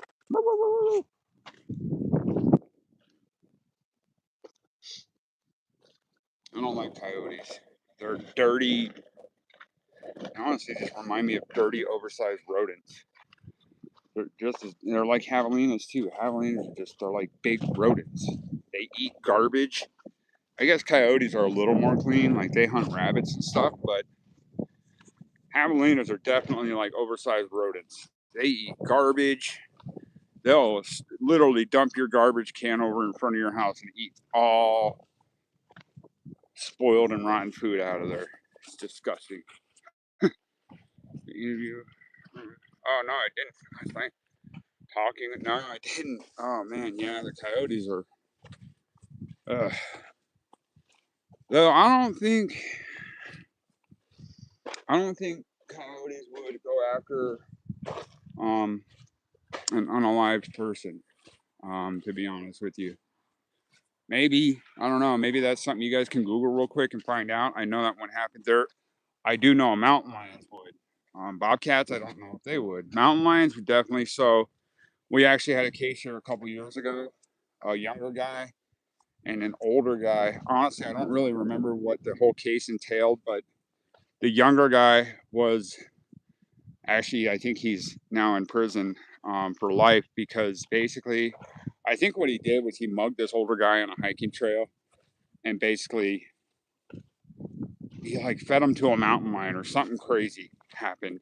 And so he got arrested later on and blah, blah, blah, blah. Yeah, I can't remember the whole, but if you look up like, hiker fed to mountain lion by younger man, Tucson, Arizona, you'll probably find the story about it. Tucson is a wicked place when it comes to crimes and what people do out here. That's all I'm going to say. So there's another wash going over there, and that's probably where the coyotes were because it sounded like there's my car right up there. So it kind of sounded like they were in this general area, but I don't see anything right now. Man, people fly down this road crazy. But I do kind of want to go look over there now. Let me just go over there and kind of look around. I mean, I'm in boots and a t-shirt and some cargo pants, so I kind of look like I'm just out hiking around and filming a documentary or something, right? I think I'll be all right. You go look. Yeah, that's what I'm gonna do. Hey, who is that? Penny's Dogs. What's up? Thank you for coming in, Penny's Dogs. It's crazy because yeah, I don't get a ton of viewers in here over the last 2 days, but man, I've seen a lot of different viewers come in here. I might not be tracking at this time, but I think as I go on and learn this whole YouTube platform, I think I'll start building up my viewership. I hope. We will find out. I'm just another person who's trying to help in this whole situation. Oh yeah, I can hear them. I just heard them, so they're pretty close by. And I think this is where they're staying. So if you guys look at this stuff under the trees here, it's kind of hard to see, but looking down in there, these are coyotes. These are probably puppy dens. So the baby cubs or whatever, the coyotes, the baby puppies will sleep in there to stay warm at night. Which it's probably not too bad out at night right now. These just look like sticks that the coyotes have gathered and just set there for more building. But yeah, it's what coyotes do, man. It's crazy how they just pull all these sticks together. But I don't know really how much further I want to go down here. If there is a bunch of coyotes down here, I mean, I'm making. They usually don't howl until night. Yeah, I know, but well, they weren't howling when I heard them on the other side. They were doing like their yapping noise, you know, like they found some food or something. They were just like, so it wasn't. Yeah, they weren't howling, but they were just making like that yapping noise, and it's really bad. Like they'll make that yapping noise like crazy when they are fighting over food. Oh man, it's really bad. But coyotes aren't. They're not an animal too that. You know what they say about mountain lions is mountain lions. You really don't know that you're being followed by a mountain lion until it's on top of you. Coyotes are, I think, are like the total opposite. They make so much stupid noise that you'll know where they're at before they're even close to you. All right, give me 1 second, guys. I got to do something. I'm back. Yeah, Nick the animal caller.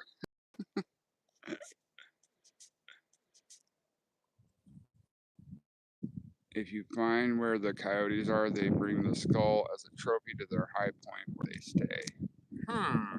Interesting. All right, so I actually found a little run out.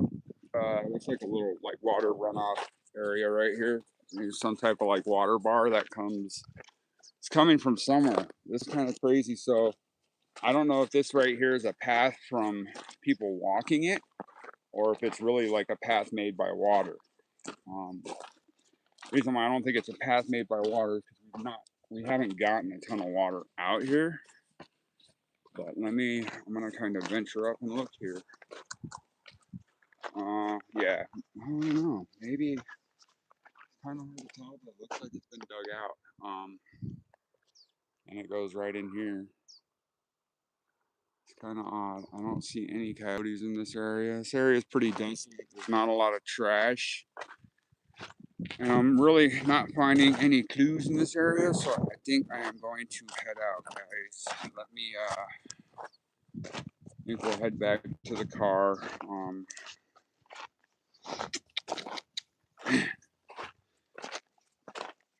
It's frustrating, you know, when you come to the end of the day and you know, you don't find anything.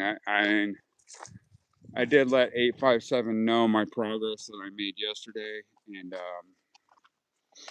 he basically told me like, "Good job, dude." You know, just based off the fact that I was out here doing it. And that, you know, when he told me that, that made me feel really good. So that was cool. That was cool. Um, man. So right now, I'm gonna just get back. I'm kind of backing out of this washy area. Nothing found out here. You know, had they at least found like where this perpetrator was from? Um, like, you know, if he lived in Tucson or, you know, what area he lived in Tucson. And if they found that information, let us know. That way we can search that area. You know? I'm sure that the police would already be doing that, right? Who knows? Mr. Nanos called off the Cajun Navy and basically told everyone else, stop searching. It's not your job to search. While he, waits for Nancy to walk to his front door so he can say that, you know, take all the credit because he found her. That's kind of what I got from that when Nano said, everybody stop searching. Quit looking. There's no reason for you guys to be searching. I don't want the Cajun Navy here. We don't need your cadaver dogs. So that basically told me, oh, so he's waiting for Nancy to show up at his front door so he can take all the credit to finding her. Man, I really don't get that guy. I really, yeah, behind Annie's might be a possibility tomorrow. I started going out around 8 this morning. I didn't go live until I want to say later than that, but I did start my search a little earlier this morning. And I went live. I've been pretty much out all day, so and I'm really far out on the east side right now, so when I head back into town here, I think I might call it a day. I might hang out with you guys for a minute and still talk though too. So really don't know what else there is to do. I know that I guess I should have made more of more progress with talking to individuals in the community as far as like homeless people and stuff. I mean, the first two homeless people I talked to had no information whatsoever as far as this case went. They had no idea an 84-year-old woman was kidnapped from their hometown. Uh, hey, no problem, Benton Brenda. Thank you for your support. I do appreciate it. Thank you. Yeah, those two homeless people. No idea an 84-year-old woman had been abducted in their own city. One guy was about 60. The woman was probably about, I don't know, she was probably in her 50s, late 40s, early 50s. And she had no idea about this case. They had no idea. The only time I'd hate to say it, but the only time I really got a reaction out of the female, the male was a little more like, wow, 84 years old, man, that's terrible. I can't believe that. And I started to ask them, do you guys, know anything? You think you might, just something? And, they were very, I'm almost 100% sure they were honest in their replies because they were just straightforward. Like, no, we don't know. Especially him. He was like, we don't know anything. So, but as soon as I pulled a couple dollars out of my pocket, their heads both just flew up like, oh, really? Oh, yeah, here you go, guys. Thank you for your time. So $1 I gave to each of them, and that like made their day. That's, man, the world we live in. It's crazy. Crazy, crazy. God, I don't know, man. I don't know where she could be. I don't know who she could be with. It's tough right now. Mound or any high areas would be worth searching again now with new. Uh, okay, Penny. Um,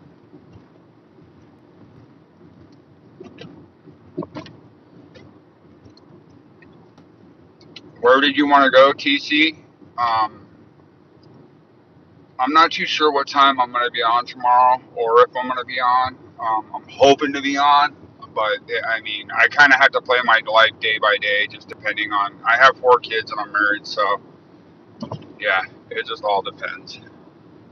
The petition, I emailed, or I messaged Daniel Gutierrez about it, and I'm waiting to hear back from him. I messaged him last night, so I am hoping to do that.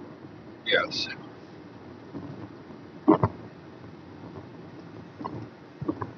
Um, Most importantly, thank you all, guys. Thank you all for coming in here. Oh yeah, behind Annie's. Yeah.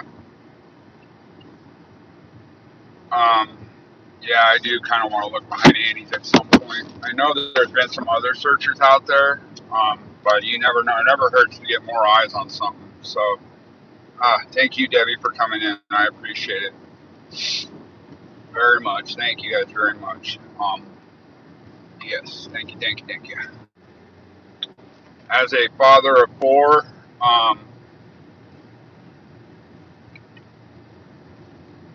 yeah, Right there, right what Missy said. Thank you, buddy.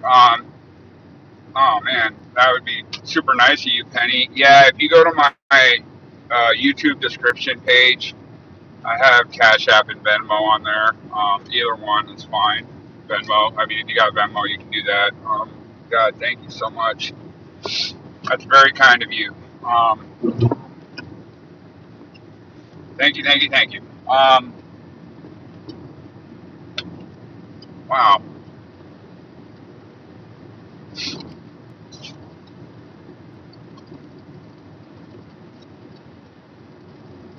Tried looking for. Are you talking about Annie's, Brenda?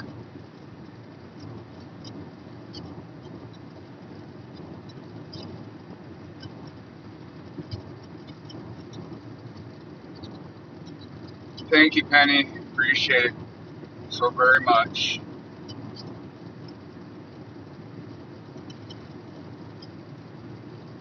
Oh, gotcha. Yeah, I don't. Man, what media person is part of the interview room? That's not Brian Enton's part of News Nation, I think. So, but I do. Yeah. Yeah. I think I do have a PayPal. I'll put it on there here in a little bit. Actually, thank you guys so much. That's super kind of you. Whoa, almost at 20 people. We didn't break the record yesterday, but thank you guys so much for coming in. I've kind of been out on my feet most of the day, searching around, trying to find clues, handing out flyers. Been a pretty active day. It's looking like this is the time to get on. This is kind of when people were coming in yesterday. Yeah, interesting. But yeah, so yeah, give me just a second, guys.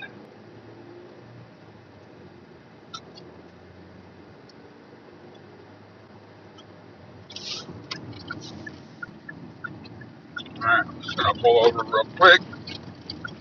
All right, so I can put everything in. Everything will be in my description.